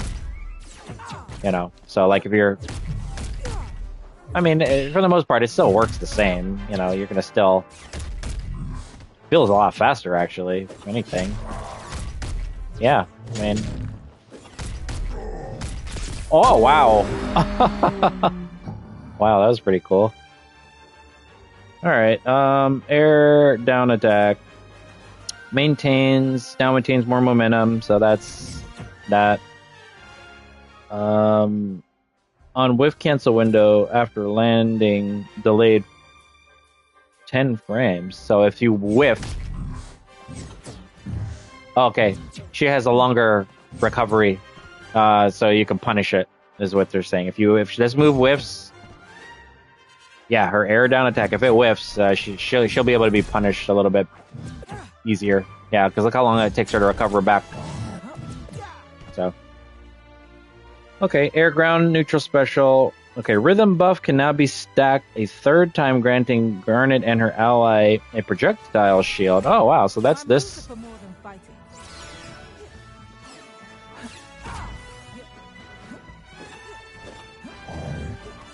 So it says that this move can be stacked up to 3 times, and it gives you and the ally that projectile shield. Sing time required to charge rhythm buff stack reduced by like 1/10 of a second. Yeah, it's like 0.65 and it used to be 0.75. So and then rhythm, okay, this is a nerf. Rhythm buff stack duration decreased from 5 seconds from 7 seconds. So this only lasts 5 seconds now as opposed to 7. And there. So that's how that works. Alright, air ground side special cooldown. The hitbox size reduced, so air ground side special. Oh. That's her, the hitbox has been reduced on that. Okay. And it maintains more... Oh, the cooldown. So they're talking about this. That's been adjusted. Not the projectile. So after you throw the projectile, she has this side attack as a move, which is really good. And it's just saying that the hitbox on that has been reduced, but it still it maintains that momentum, you know, chain adjustment. So you could, you know, let that go. You know, you could do something along the lines of that, you know, in terms of a side KO. Ground up special cooldown. Second hit damage increased from 8 to 7, or from 7. So they're just still talking about this. Oh, the cooldown. Oh, this. Okay. So the second hit. Oh, okay. So she hits you twice. It's that second hit has just been reduced to increased to 8 from 7. So you just do like 1 more point of damage. First hit now consistently combos into the second hit, so okay, so that's a good adjustment. Before, I guess it just used to not combo very well, or the second hit wouldn't hit consistently. Oh, yeah. Okay, and then lastly, marker perk. Fixed an issue where gauntlets could spawn a star too close to the top of the blast zone. Okay, just like an adjustment. After that, everything is pretty much the same now. I don't play Iron Giant, but I don't think I want to spend any more time on the characters. I want to go ahead and go into some of the other things. Because, you know, there's some big adjustments to like LeBron. You know, maybe I'll do a follow-up video and go over through some of these other characters, because there are some pretty significant changes to each of them. So if you are interested in seeing that stuff, leave in the comments, and maybe I'll go ahead and do that. Because the characters like Marvin Martian, I used to play him. You know, maybe I'll spend some more time on that stuff. But I want to keep the video moving, so we're gonna go ahead and go into just the riffs. And actually, I didn't even I didn't even get to do a little. Okay. If there's any character in this that I should be taking a look at, it should be these ones here. It's the Powerpuff Girls. So let's take a look at them real quick. All right. I don't think. Yeah, the perk is still disabled. So they had a perk that was removed because it was broken. It was causing infinite combos and yada yada yada. And they're supposedly patching that out today. So that's kind of why I did the video a little earlier, because I wanted to make sure I got it in before they patched it, which is going to be around 9 a.m. Eastern or Pacific time, which would be around 12 p.m. So yeah, let's just take a look at them though. I'm going to just use their extra ingredient perk. See what does it say in the description. Each of the girls' signature specials. Oh, okay. So this is the one where, like, if you're doing their up special, it has like a sort of an enhanced version of those moves. So let's take a look at it. All right. So first off, you get to control all three of them. Very cool. If you want to be able to swap off between the different, let's look at the move list too, because then that way it'll give us a description of everything. So somersault, that's her side attack. Okay, that's the one where they just hit the character up. Powerpuff kick, that's a neutral attack. It's a charged attack. Travels, kick that travels forward. In the air, that is their ring around the rosy move, where they're holding each other's hands and spinning around in a circle. Sister combo, so that's their 3-hit move, grounded jab attack, and that's cool because, like, you can stagger the moves, but the unique thing about them is that, like, if you stagger one of the attacks, you can use that staggered process to set up, attack of a specific Powerpuff Girl in your combo strings. Powerpuff uppercut, charge upward punch followed by backup girls flying up with an additional hit that deals knockback. Okay. So, and then hotline pincer. That's the down attack setup that everybody's using right now. It's just the thing where you're, they throw the telephone down and they all run into, the character that's in the middle and, hit them back and forth. Their passive ability. So that's the sister act thing. That's the thing where you can switch out the characters, and we'll show that. But as far as the description, the Powerpuff Girls can swap their leader using down special. Different leaders apply unique attributes to the trio. Bubbles is fast. I just wanted to clarify this because I might have been saying this incorrectly in previous videos, but Bubbles is the fast one. Her hits are going to have less knockback. Buttercup is the slower one, but she's going to have the most knockback. And Blossom is the most balanced in between. So she's just like going to be your overall, leader when you're using her as like the point character. And I did say that correctly in a video. I thought it was Blossom that was the normal, and Bubbles is like the fast combo hitting one. So, all right. Specials. They're neutral special and everything nice. Each Powerpuff Girl has a unique attack depending on the leader. So Blossom will emit the ice breath, which applies stacks of ice. So that, it's basically damage over time. You're just going to be ice damage. Bubbles will do the stun. So that's like Bugs Bunny or Beetlejuice, where you can stun them in place. And then Buttercup has the laser that breaks armor. But I think the perk that I have on, the fire laser will do fire damage. The ice, damage will remain and do damage over time. So the tackle time. The topmost girl will fly forward, grabbing. Oh, so this is the special grab. So depending on which character you have as the leader, this grab move will have different sort of variations. Like each girl has a unique throw. So Blossom will throw the target towards the leader. Bubbles will throw the target upward, and Buttercup will throw the target downwards. So like you can do like ring outs in different directions based on which character is the lead character. And then in the air, it's to say it works the same. It's just it's just going to depend on which character you have in the lead. Then up we go. So this is her up special, an upward flight with unique effects depending on who the girl is. Okay, so Bubbles will fly higher but deal less knockback. Buttercup will fly less high deal more knockback, a blossom will be balanced between, and it's the same as the ground. Okay, so and then tag, you're it. That's just rotating the characters, but in the air. That's what I was wondering. So in the air, when you do their down special, the backmost girl will quickly swoop into the leader position and hitting the enemies upwards. Okay, so that's how you can kind of you can aerial swap too and set up whatever characters. So all right, so that's down special. You know, I'm that character, I'm that character, I'm that character. These are their attacks. So here's their jab 1, jab 2, and then jab 1, 2, 3.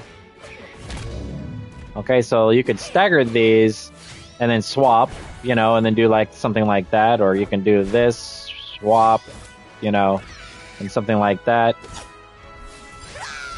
You know. So you could, let's take off the parries. I just want to see like what things look like if you are able to hit them in certain attacks. Okay. Let's just do idle. So that's their dash attack. Right there, and it knocks them upwards. And let's see if they're plagued with the... So, you know how like I was telling you, you can do forward, and hold the button and do their dash attacks? Once you're off the stage, they'll leave the stage. Other characters will continue to do their dash attack, then not them. Once they do 2 of them, 1, 2, and they're gonna immediately go off stage. So you can't. I mean, while you could still do the infinite, you're only gonna be able to do it twice. That's very different. So here, I'll give you a perfect example. Let's just do Shaggy real quick. So this is his dash attack, right? See? He doesn't have something that carries him off the stage, so he's going to continue to do that. Beetlejuice, any character that has like a dash attack, but them, they will leave the stage, so you can't use that sort of tactic or, you know, dash attack. And so that perk that they had before, they could do a dash attack in the air, this move, and it was very cheap because you can keep doing it in the air. So yeah, they got some adjustments. But anyway, so here's their down attack. That's the pincer thing. So you're gonna generally lead into stuff like that. You know, into your neutral. You know, that's the combo that everybody's doing really. You know, but I think you can probably get a little more creative. You know, leading into something like that. So I don't know. But that's their aerial down attack. So they got that fast-paced momentum just like everybody else. Go into something like that. You know, into a throw. That's what that looks like when you're swapping. And these are neutral specials. You know. So you're familiar with which characters you want to be in with. So see, I'm doing her air attack, and see, as you're doing the air attack, that's a quick way to, instead of rotating down here, you know, where you kind of see it, you can get people in combos, you know, and just kind of swap, you know, who you want in by doing the aerial down attack.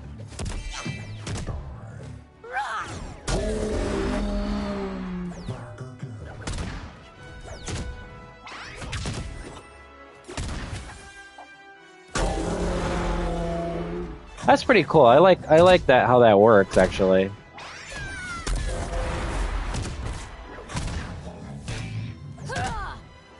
Because, you know, if you're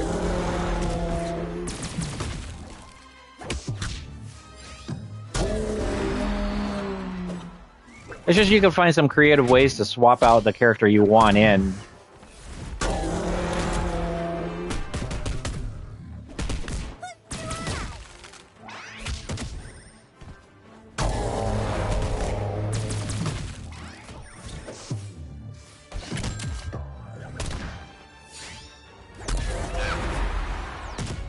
Huh.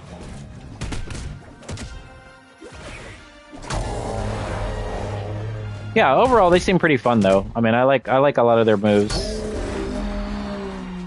I don't think that they're going to be very easy to use. I think they're even classified as difficult. The level is hard. You know, simply like Tom and Jerry is listed as hard. So I think they're like the Tom and Jerry, but for assassins. They're not as fast as say like Arya or Finn, but they're pretty quick. I mean,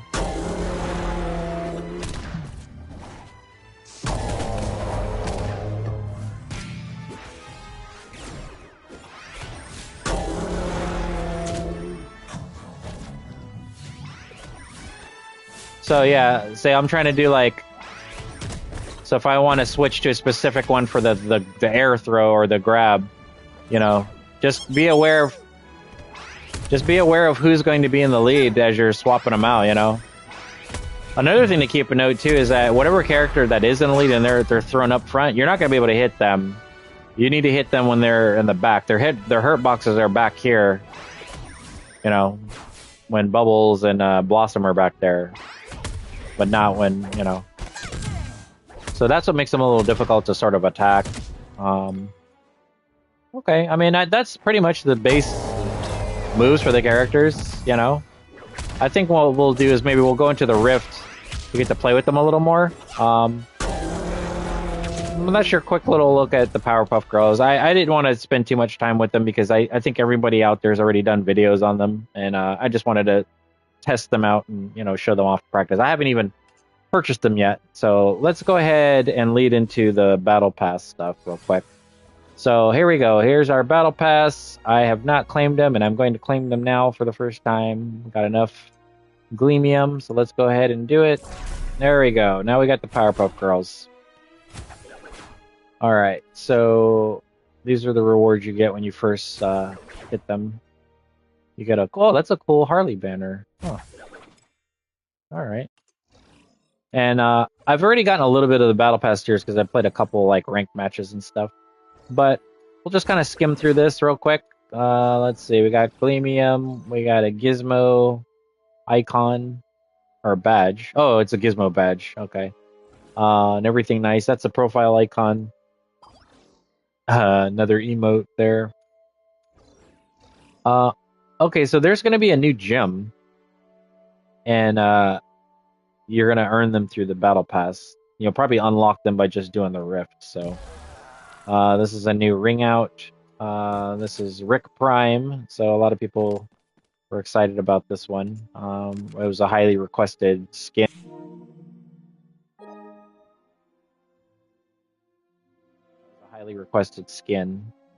And then, let's see, what else do we got here? I thought they already had this total damage dealt. Maybe not. I thought I had this badge already. But anyways, I'll get that badge finally for my character. What is this? Another taunt. Some Gleamium. That's a cool profile banner. Tom and Jerry. Another ring out. Oh, a Daphne icon. They keep hinting at these other Scooby-Doo characters. I wonder if they're going to include like Scooby-Doo and Fred and Daphne. There we go. Got a new Velma skin. Untouchable. We got a LeBron James signing basketball. Garnet badge for damage dealt. Profile icon for Tom and Jerry, which is just little Jerry with a sad face there. New Garnet skin. That's cool. This is the training thing. I think I mentioned some of these already because I kind of, you know, I went through it as the presentation. I was watching the presentation, so now I'm just visually showing. This is up to tier 30, so... Alright, and as you get a little further up, you're going to start to get... That's going to be... everyone's going to get that thing. This is another one of the new gems. And then they got a badge for Tom and Jerry, another profile icon. Tom and Jerry skin. Another gem. New ring out. Oh, that's Tom and Jerry? That's that little French Three Musketeer Jerry's like cousin or something like that. That's cool. He would have been a cool character in here. I don't know why. Maybe they'll get like a skin or variant of him or something. And then let's see, Cherry Blossom. Oh, that's a cool banner. I like that one. This is cool. This is a new skin for Arya. This is during the season when she's going through the training to become the many-faced god. So I think that's a cool skin.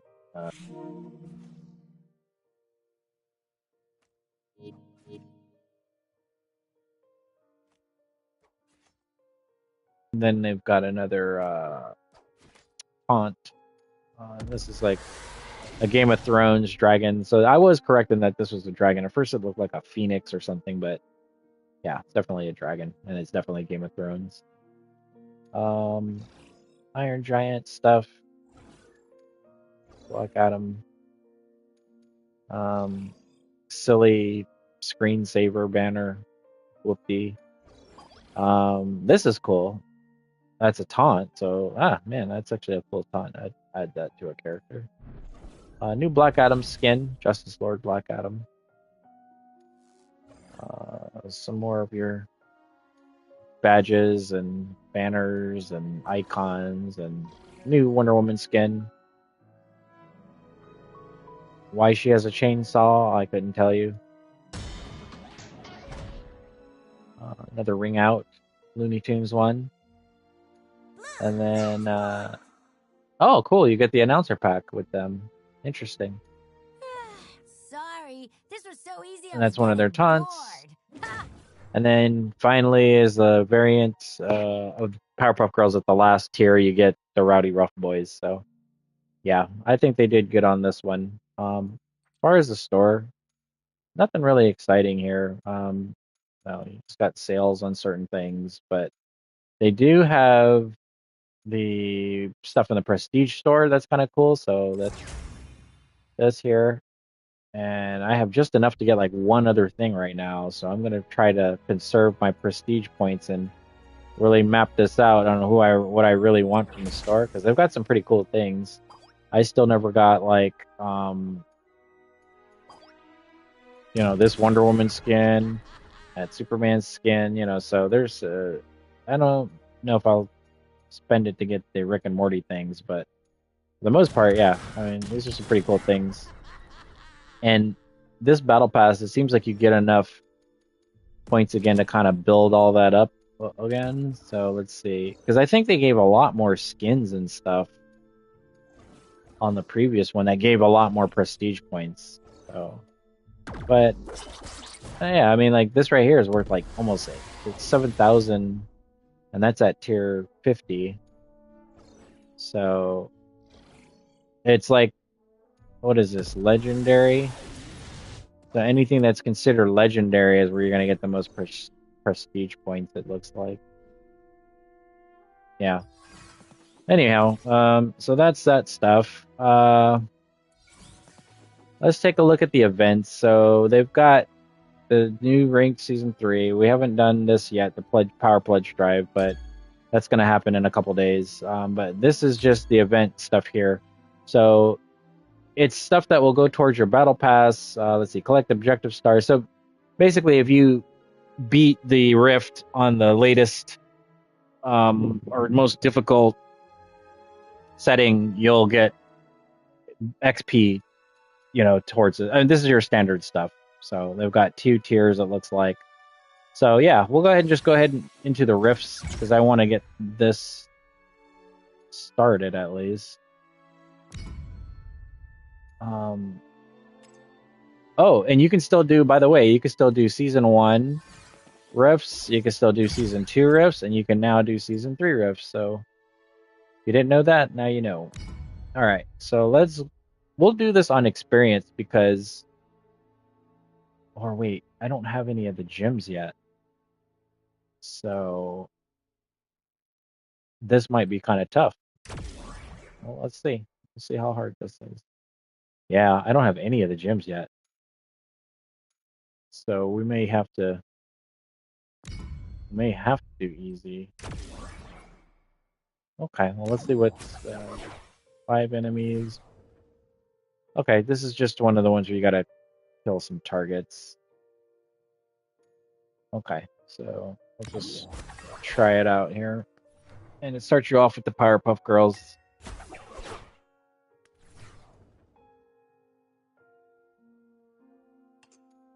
So what gems? I don't have any of them. Oh, I've got one of the gems.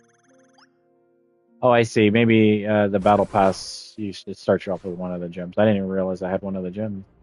I approve of this choice. Let's see, how are we doing on time? All right, who ordered the clobbering? Oh, this is the new shooter.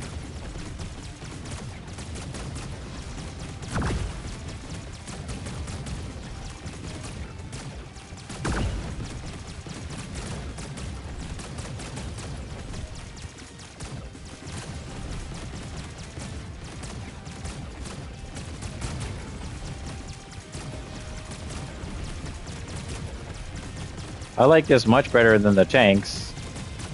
I hated doing the tank ones. You're the winner. Not too bad. There we go, got a gem already.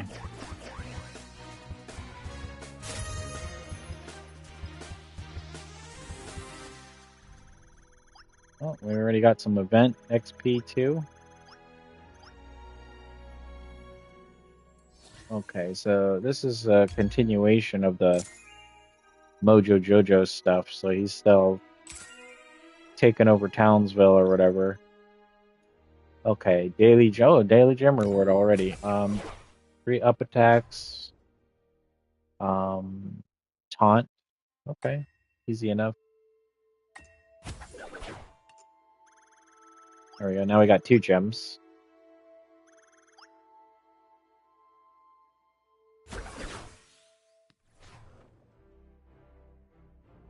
I approve of this choice. Love Brave Harley, huh? These losers don't stand a chance. So if you're just joining us, we're going through the Season 3 Rift on experience. This is my first time playing it, so 5 charged attacks, and then I need a taunt. There's my taunt.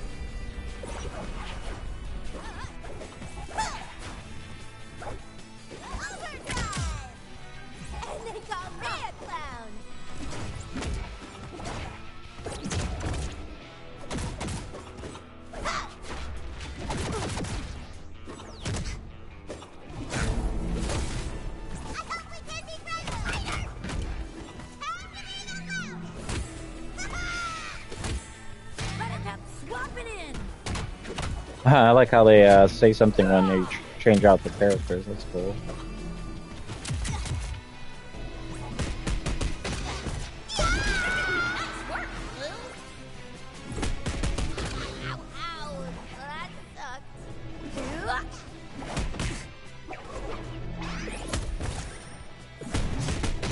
Okay, so their throws are chargeable.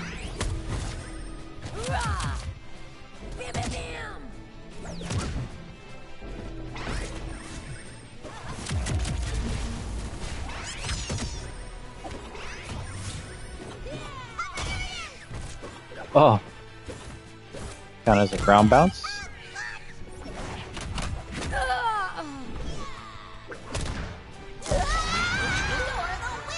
I think I got everything. Yeah, it looks like I did. Well, everything except for playing with a person, but I can always do that later. Okay.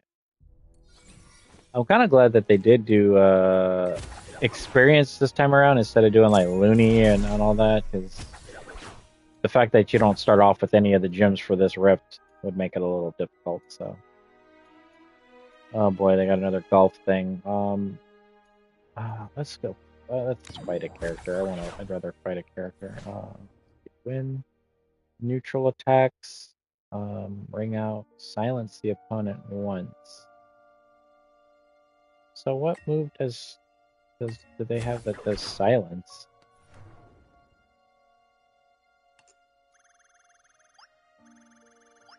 Or is it that maybe one of the gems can do that?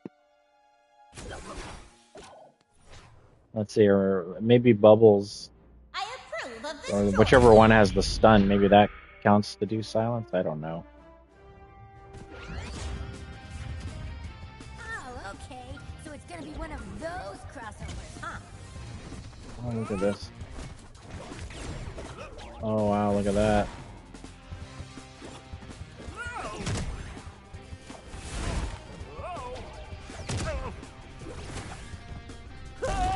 Nice work, Blue.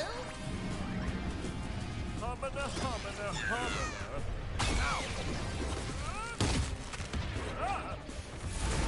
humana. Yeah, I don't know what.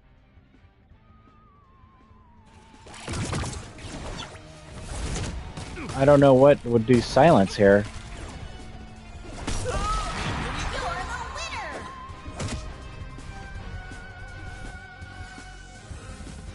Unless those things on the side There was ever any doubt. will do it. See, this is where I'd probably bring in somebody because like they could have a character. Because I think you have to use somebody like Gizmo or somebody. I don't know how you would do it without if they don't have a move that does silence. Don't be scared, Bubbles. We got this. Let's try this out. Let me just see if I can.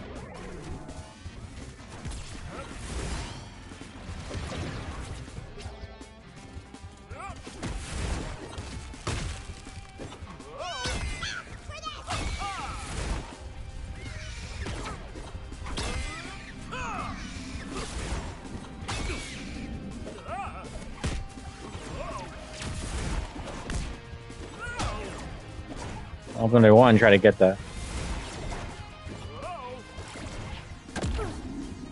Ah.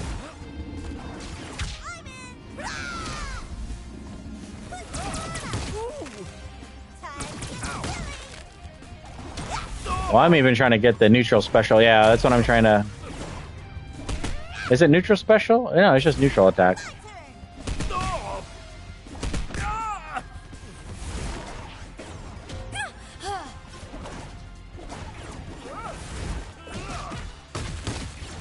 Holy crap.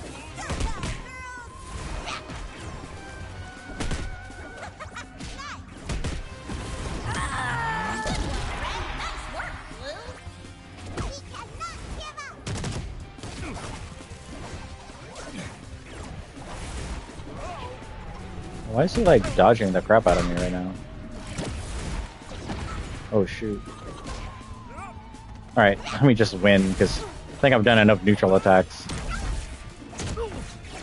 Yeah, I don't care about the silence one right now because I might have to do that with like a different character.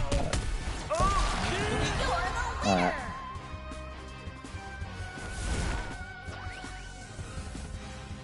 Yeah, silence the opponent. I don't think they have a silence move. Not that I'm aware of, at least. Alright. Fighter currency. Let's see. What's next here? Okay.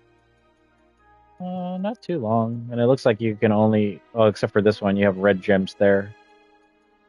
Oh, that was another thing they did. They increased the gem levels to 20, but the highest... Oh, I see. It's the ice to silence.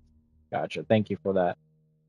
So, yeah, they've increased the gem levels to 20, but the maximum damage and defense is still going to be the same. So I don't know what the reasoning for that is. We'll see, I guess, as they introduce some new rifts and events and stuff. All right, let's see. Win. Okay, not too difficult here.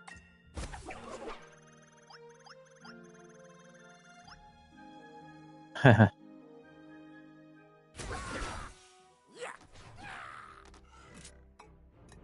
approve of this choice.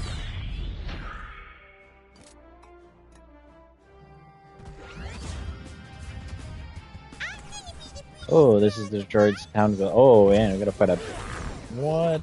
I'm gonna fight a large stripe.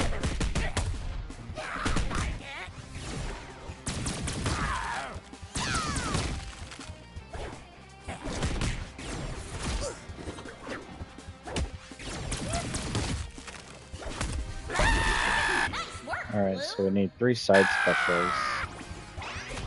Oh, that guy right there.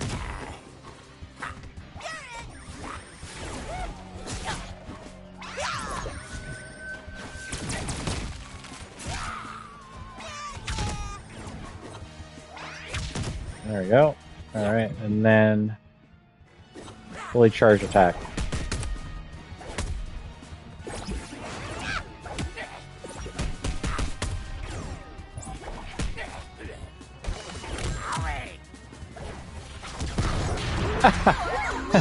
He blew himself up. See that? You're so awesome. Guess I did do enough special damage, but all good. Just keep it moving. Oh, Battlepass. That's some Gleamium. Bet. Alright, let's see. Oop. Okay, let's go ahead and go to goal.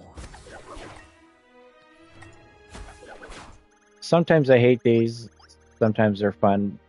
And if this has a an annoying course, I'm just gonna get through this just to get past this part, because sometimes these are not fun trying to figure out where to hit the ball and everything. Those are the bad guys, right?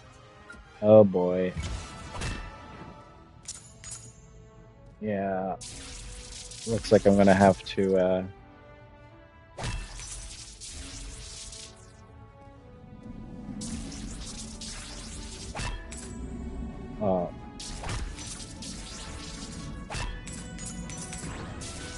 oh, come on.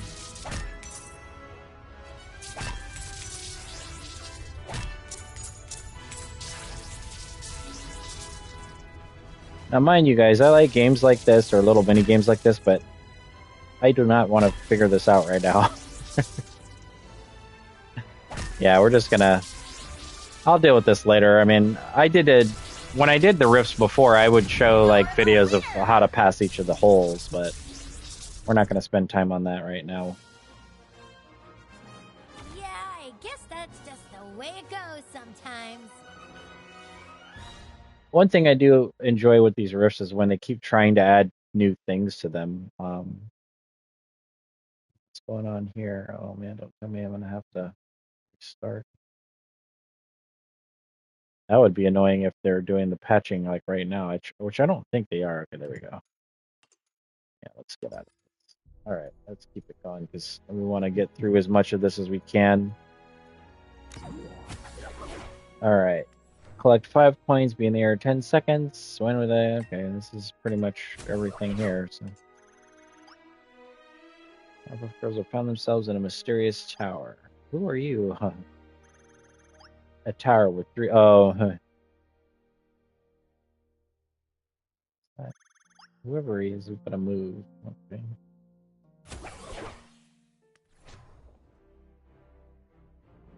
I approve of this choice.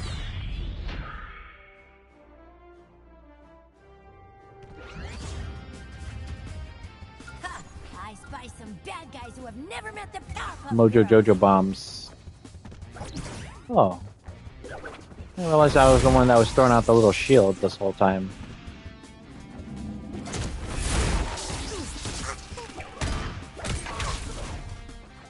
Oh, I gotta rescue the little toasty things, I guess. Oh.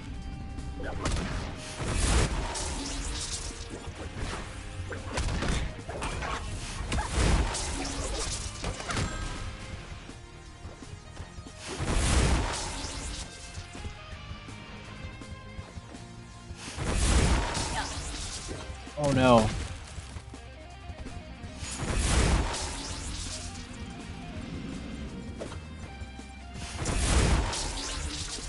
You know you can parry some of these obstacles if you're There's only 1 minute left. crafty enough.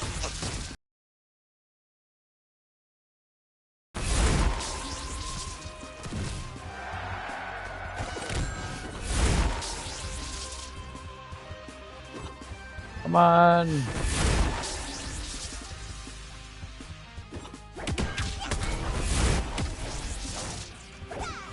the winner. There we go. I mean, they haven't really found any variation outside of the way they're doing these things. I mean, they're cool, you know, something slightly interesting to do instead of just the normal stuff. But I think they need to, I don't know, make these a little more.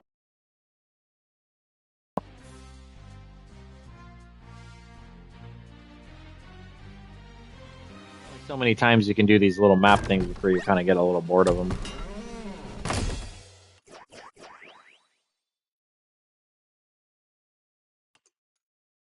Five coins. We're not doing that one over. But we are going to claim some Battlepass XP. All right, targets. Yeah, let's just. I think I might not even really go through all of the Rift right now because I kind of want to just play online. Not that this isn't interesting, and to me, because I do enjoy doing the Rifts, but well, we'll just see. Let's see how.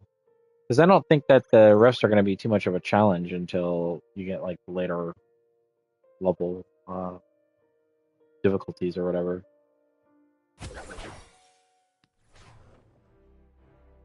But then again, I haven't seen very many people out there showing off the Rifts, so. I guess I'll still play a little bit more just for those who are maybe interested in seeing how to get through them.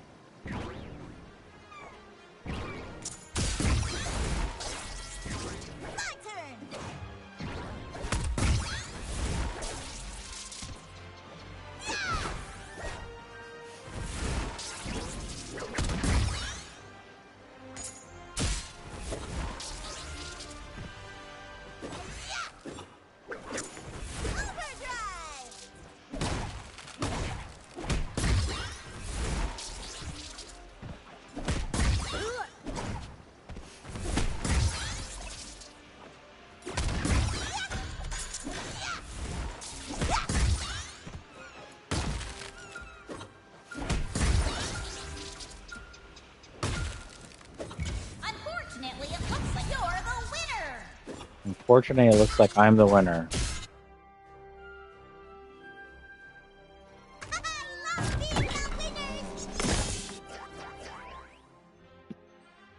Yeah, we'll go back to that later.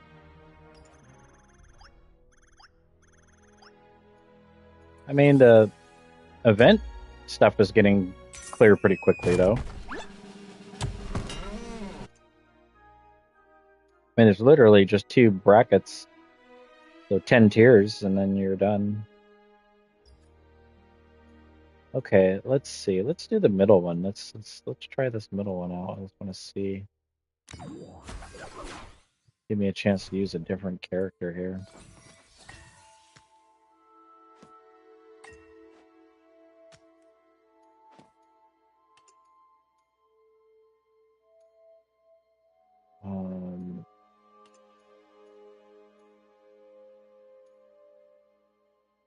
Oh yeah, that's a good one.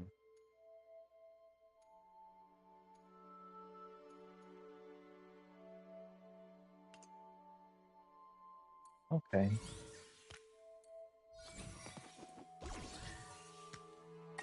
Go with that one.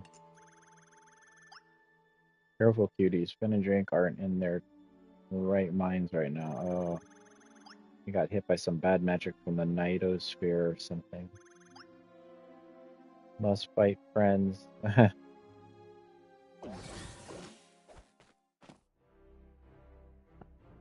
approve of this choice.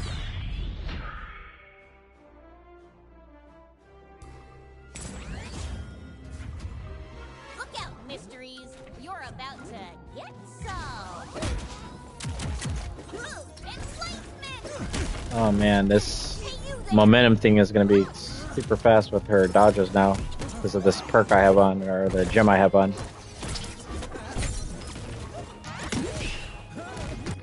Let's see, 50 damage, 3 up attacks.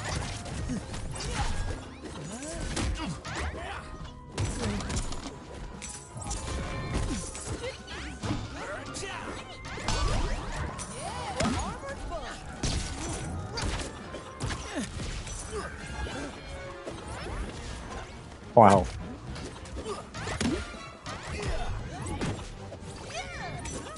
Oh.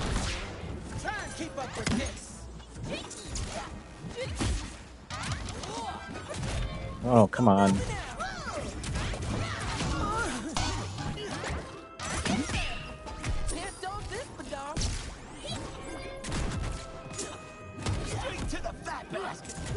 Oh my god. How we have not knocked them out once yet? What the hell?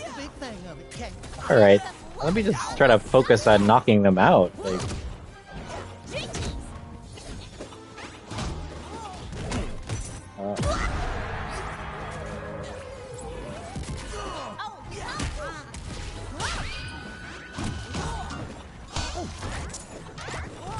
I'm finding myself as they keep adjusting this game, I'm finding myself less and less using the word bubbles and trying to do, like, you know, physical hit combos with her now.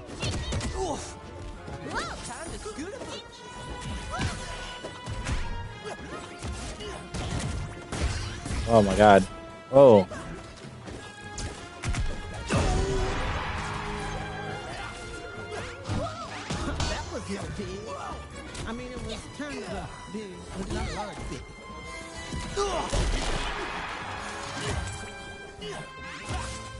Oh my god, can I, like, not get my partner?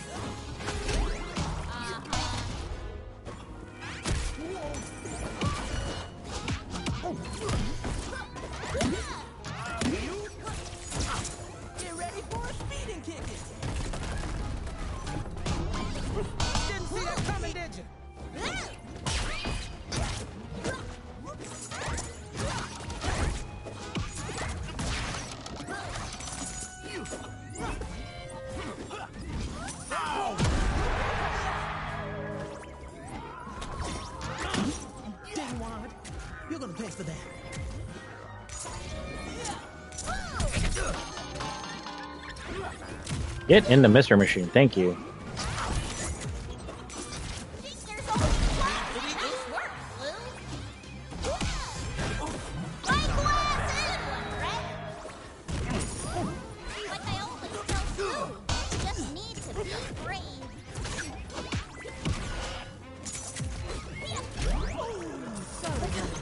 Alright, this is turning out to be pretty tough here. What I'll probably do, that's why I don't want to keep going through this, because I think I need to play easy to get the gems leveled up, now that I've got like at least 3 different types. Because this might be, like, hard.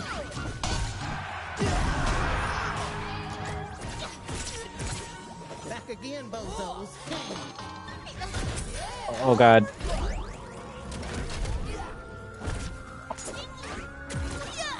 I knew that was gonna happen. I knew that was gonna happen. Yeah, this is not gonna be easy without the gems being leveled up. So.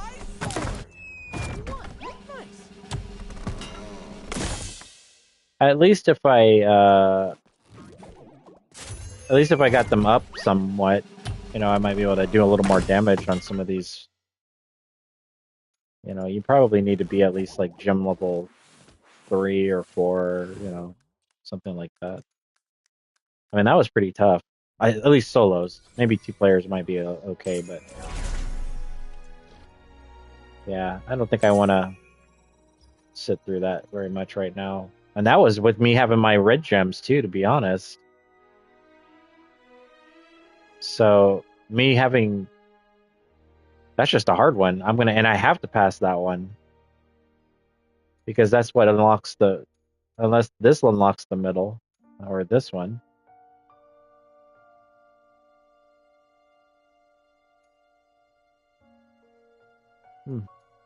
I may need a partner on that one. All right. Let's take a break, a break from the rifts. We may have to revisit that, you know, when I've got like someone I can finish those up with. I guess let's just go ahead and go into ranked, see what this looks like, see how this feels. I've played like maybe a couple matches, but they were off stream.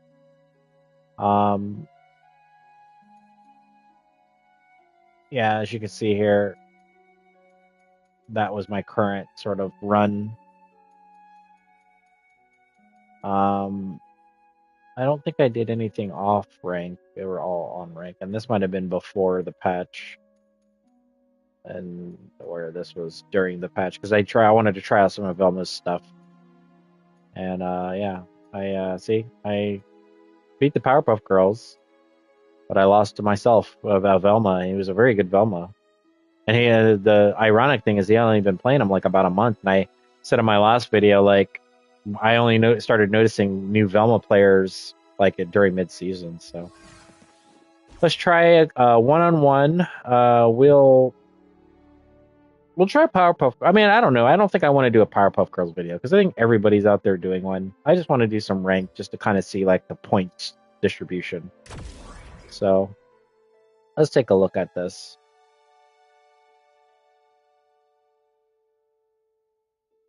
We can get a match here. All right, Agent Smith.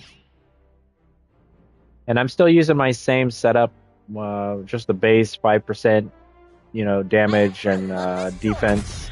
That's Flammable Dock, and then the Armor Killer, and the middle one for knockback. Oh, I think I'm going to enjoy this. I don't know why I did that there.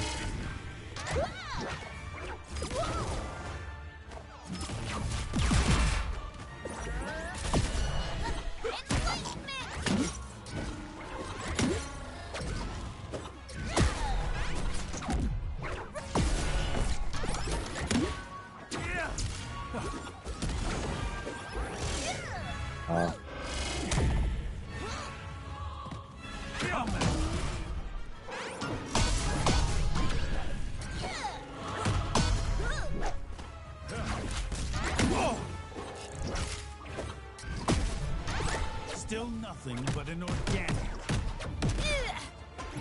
Watch this.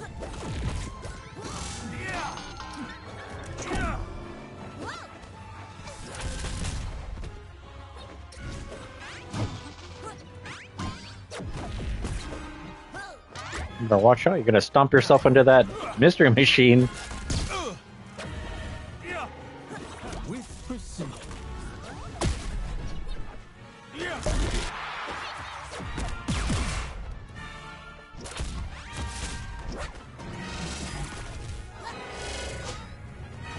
Dodge this. Oh, good dodge.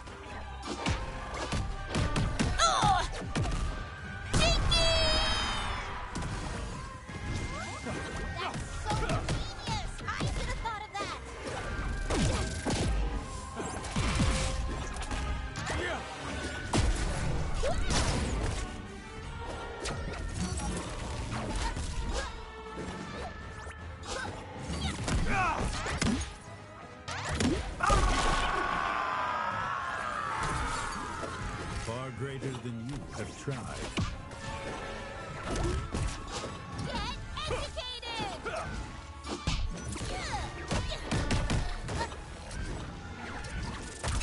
Yeah, you can turn around. Kiss me.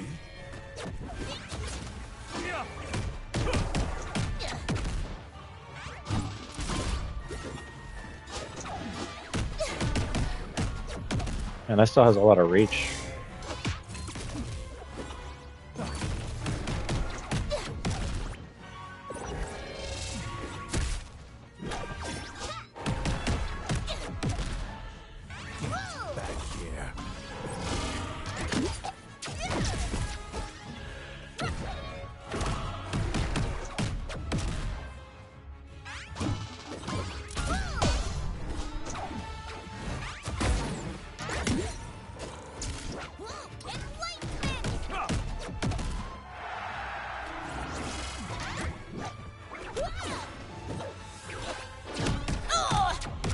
Damn. Good one, Red.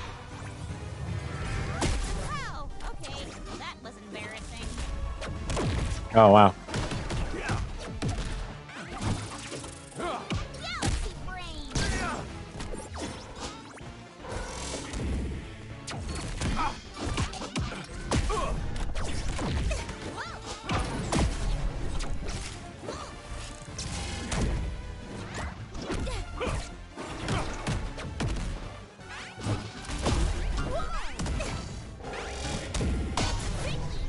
Why keep trying? Attack!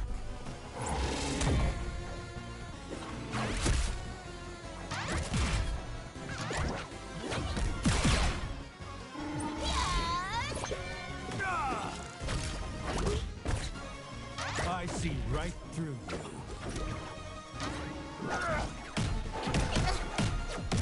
Damn, I keep missing my...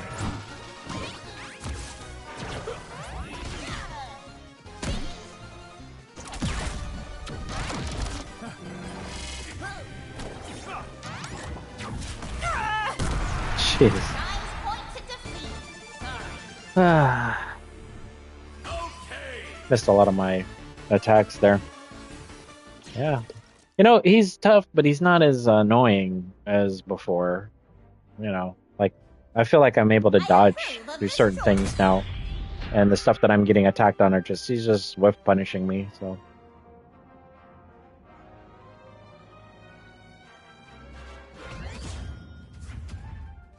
I'm afraid this is the end for you.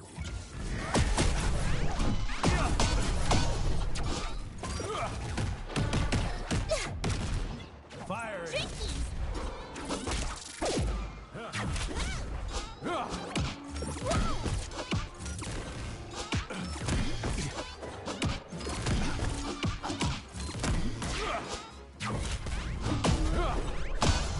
Now,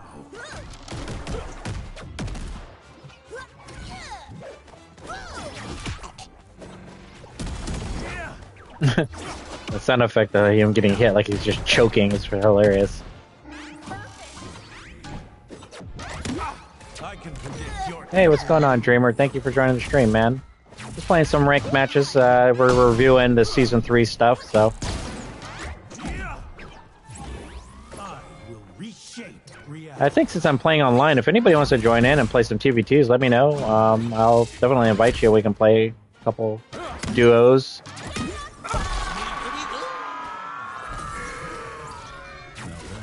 Was foolish. I'll step over here.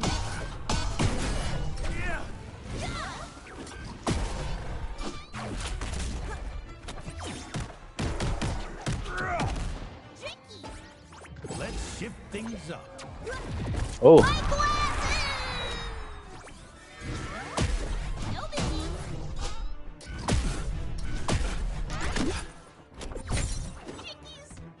Nice work, Blue.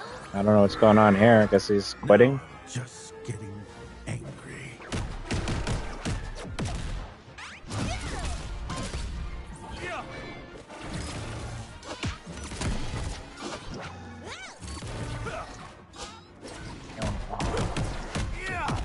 I Don't have the game.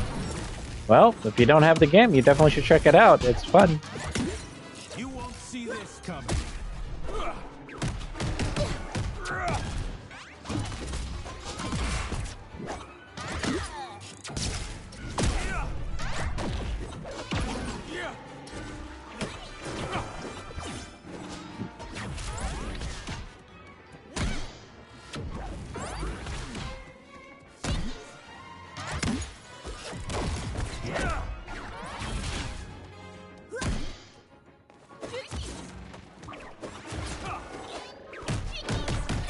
Oh, shoot.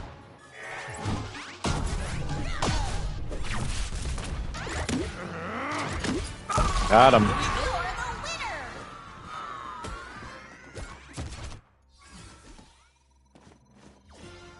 winner. Wish Daphne could see me now. Play again? Lock in your choice.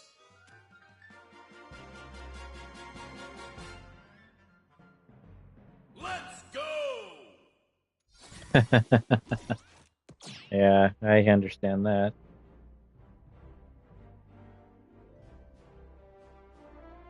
I approve of this choice. I think after this I'll go to a 2v2 match and then maybe free for all with Powerpuff Girls. I like doing free for all when I try out a new character just to see, like, you know, if they can beat like 4 people, then you have a good idea on like how good those characters are generally. Oh god.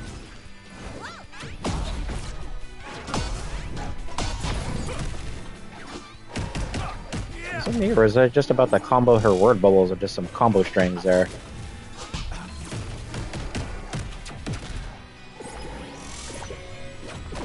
Oh. My favorite comic book character, Dreamer, is actually Batman. It's my, screen name for my game stuff, my gamer tag. It's my DJ moniker, and I was actually featured in a Batman documentary called Legends of the Night. You can check that out on Tubi. So I have a very close relationship with the character Batman.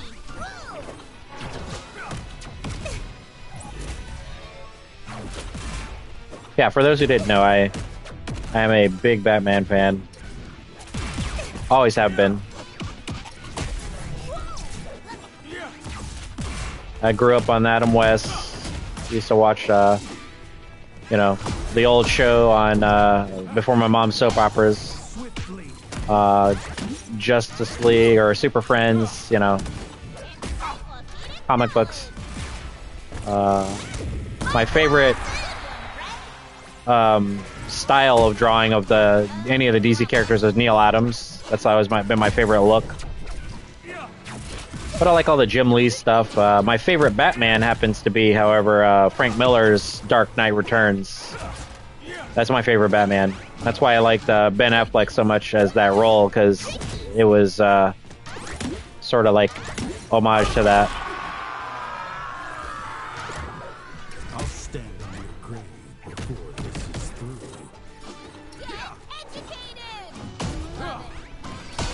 As far as characters like that, I like the Flash. I think he's a pretty cool character. I got more recently into him though after watching the show and kind of learning like more about his abilities and things. Hold on, I'll tell you some other characters I like as well. I'm just trying to not die here.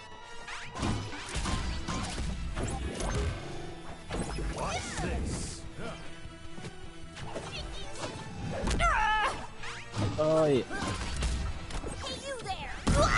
Killed myself. GG's.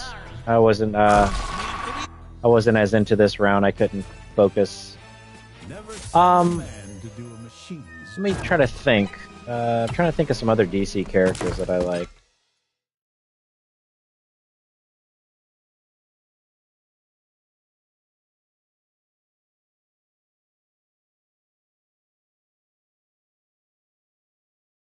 Let's see. Yeah, Supergirl's cool. I like Supergirl. But I think I like characters like Marvin Martian, or not Marvin Martian, Martian Manhunter. There we go. Which I think would have been a cool character in this game.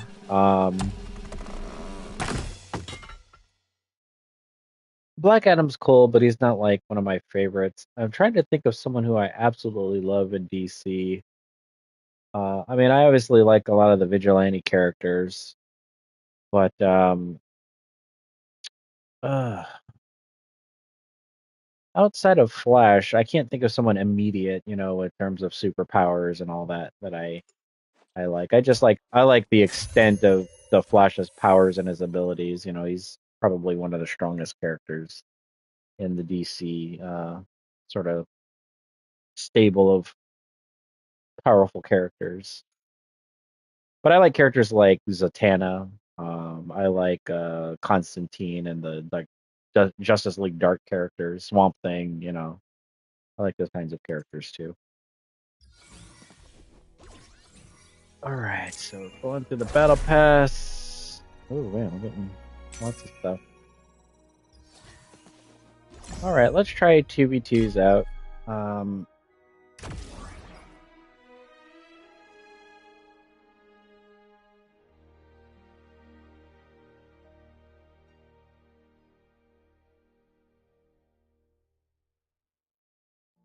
That's pretty cool.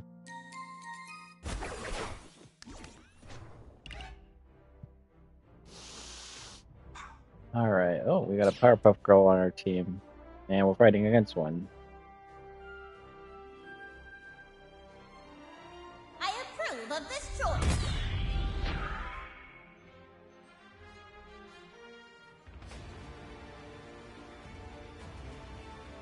Oh, this is that new song they got for the Batman stage. No crying. They changed it from the Tim Burton thing. I don't know if they still have the rights to use that, but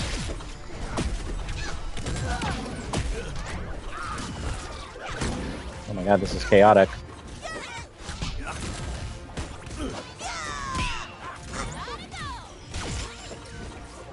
Oh. Oh no. Damn. Wow, this is kind of annoying to fight. But Beetlejuice and the Powerpuff Girls?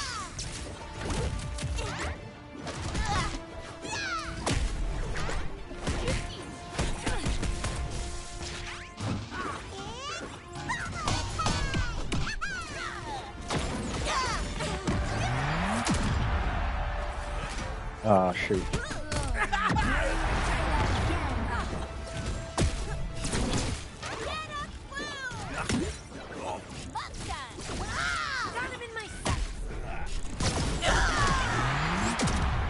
There we go.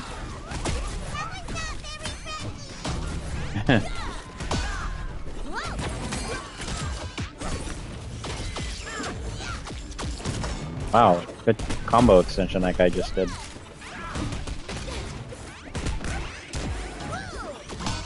Oh yeah, of course, I've read the comics. Like I said, my favorite comic graphic novel is the Dark Knight Returns.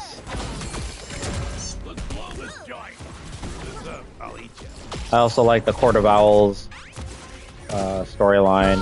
Read through those.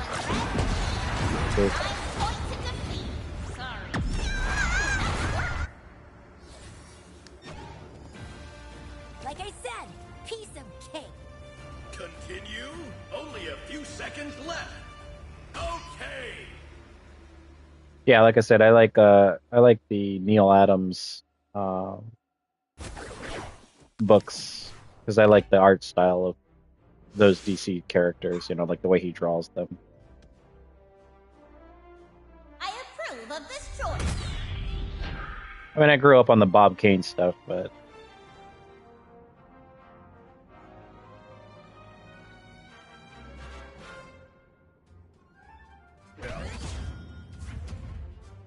The juice is loose.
Jeez, finally.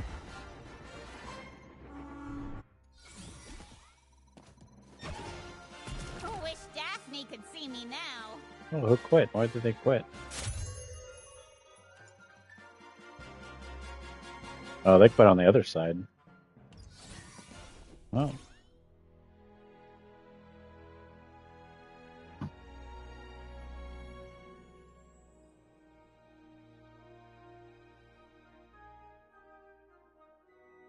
Yeah, thanks, man. That was some tough matches there. I don't know why the guy quit on the other team, but well, that's a little bit of ranked, both 1v1 and 2v2s. It's still the same, but I think the gameplay overall feels a lot better. I feel more comfortable. I feel, not as annoyed by getting hit out of things. Like if I'm getting hit and getting comboed, it's either because I've whiffed or they had a good setup with that character, and whatnot. The Powerpuff Girls, they don't feel too overwhelming to me. Like I said, I've had several good matches against them. 1v1s, I still think I'll go ahead and kind of like explore my character a little bit more just to see like how far I can take her this season. So we'll see. I think that pretty much covers most of what I wanted to review today. So in short, my thoughts on this is I think that the Battle Pass standard affair, I mean, I think like they had a lot more offerings in the Battle Pass last season, but they got some pretty cool stuff this time around. I think it's not as exciting as the mid-season one or season 2. The Powerpuff Girls, I think, are amazing. They play fun. They got some interesting combo mechanics and things that I want to learn about the character, so I'll definitely be practicing with them and playing with them. Maybe I'll do some streams with just be focusing on trying to rank them up and stuff. The rifts, I mean, it's only one rift so far, one event. So far, it's challenging only because like you're starting off fresh with brand new gems and everything. So I think that I'll play that probably with a partner, or maybe I'll get some more gems leveled up before I kind of try to tackle that one on a stream, because when you're starting off, even on experience, it can be kind of challenging, and I don't want to be there for hours just dying over and over and over without having some leveled up gems. So but I think that the changes are great. I think like maybe I'll do some more character breakdowns in another video, because this video lasted pretty long. Yeah, we did a pretty lengthy video this time around. But I think before I go, let's get some crazy free-for-all action, and we're gonna go ahead and try out the Powerpuff Girls. And mind you, this will be my first online experience with them, so I'm not gonna immediately know what to do with them. I don't even have any of their perks unlocked. As you can see, I have like some really crappy perk currency going on right now, but I have enough to buy at least one perk. E2, but I don't want to mess around with the perks just yet. We'll start with this. I'll keep the default perks. All right, let's lock in, and let's try them out on free for all.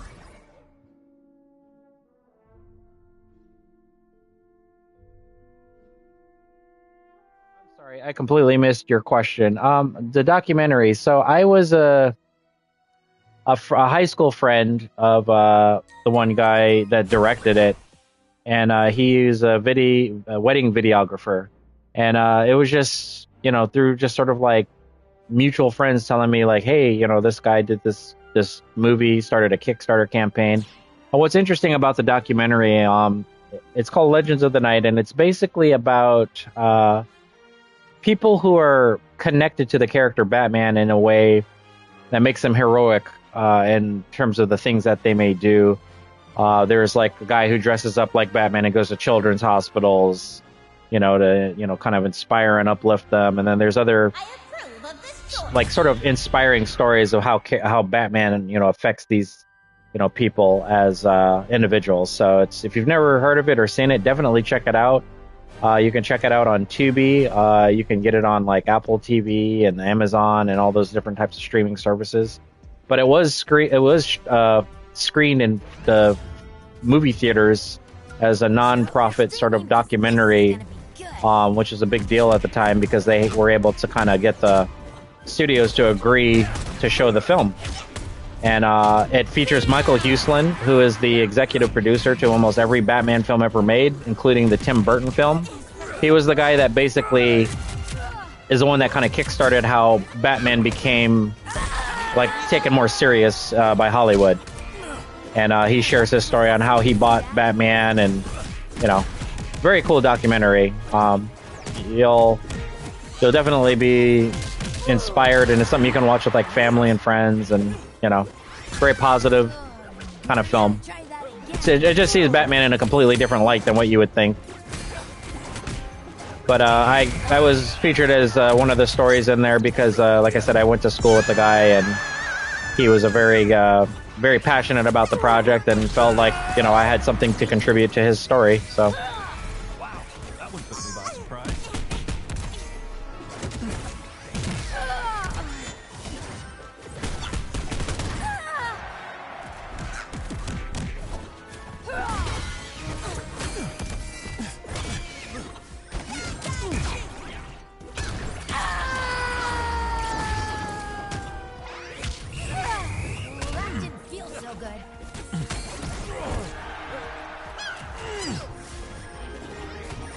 I have no idea how I'm alive still, but I am.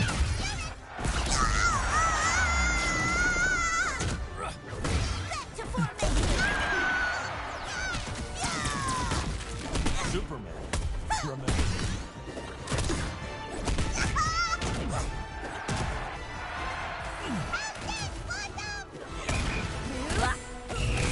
Not today.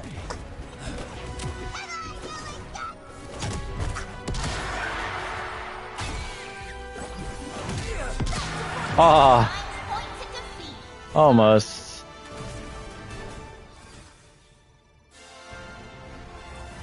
That was quite the workout. How did I get a KO at least on that one? I don't even think I got a KO. Oh no, I got 2 ring outs. Toasty! Well, that was me not knowing what I was doing. And imagine if I did know what I was doing. Yeah, but they're fun. I like the Powerpuff Girls. I think I'll definitely start using them. And Dreamer in DC Comics, take care. Thank you for stopping by on the stream. I appreciate the chat. We were talking about some comic book stuff there for a little bit. So it looks like, I guess if you use them, you're getting some kind of a boost to your missions and XP. So if you're working on that stuff, definitely make sure you're using the Powerpuff Girls. It looks like it's towards this stuff. Maybe the daily missions too. Well, maybe the event too. The Naptime is over event. Maybe it's going. No, because this generally is the Rift. Who knows? But our ranked season so far, we're doing okay. We're gonna probably need to spend some time on labbing a little bit so that I can focus on trying to rank these characters up a little bit more.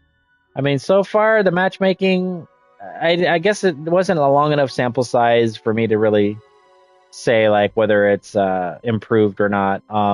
But from my understanding, matches are being a little bit more fairly balanced as far as like the rank that you're being matched with.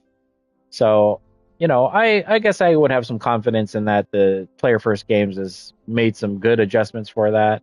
We'll see how it goes going forward. But for now, I think that's going to do it for this video. I thank you everybody for taking the time to check this stuff out. Like I said, I try to make these videos to be informative and maybe do something a little different than what most people are doing out there. Hence why I didn't spend a lot of time just kind of, grinding out Powerpuff Girls.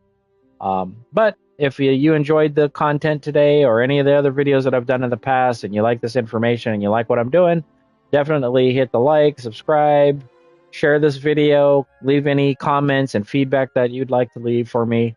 And we'll continue to, sort of like evolve this process. I'm gonna probably start doing stuff on PC soon. I'm just trying to learn how to use all the tools for that.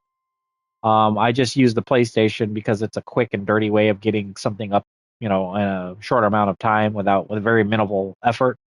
Um, but I'm looking into Streamlabs, and so I may start doing some content, using that, and that'll allow me to, maybe start doing Twitch videos. But I'll definitely still, keep most of my content here on YouTube, and just to kind of keep that momentum going because I do have, I'm starting to build an audience now, and like I said, I do this stuff for fun, and for the people who enjoy this game in the way that I do. So. Thanks again, everybody. I hope everybody has a good rest of your day. Maybe I'll come on live later to do some ranked matches with my boy Banana Man or whatever, and we'll see how far we can climb in the ranks. I'm also interested to seeing him play that character now because he says he's starting to enjoy some of the combo strings and stuff that he's able to do with the changes.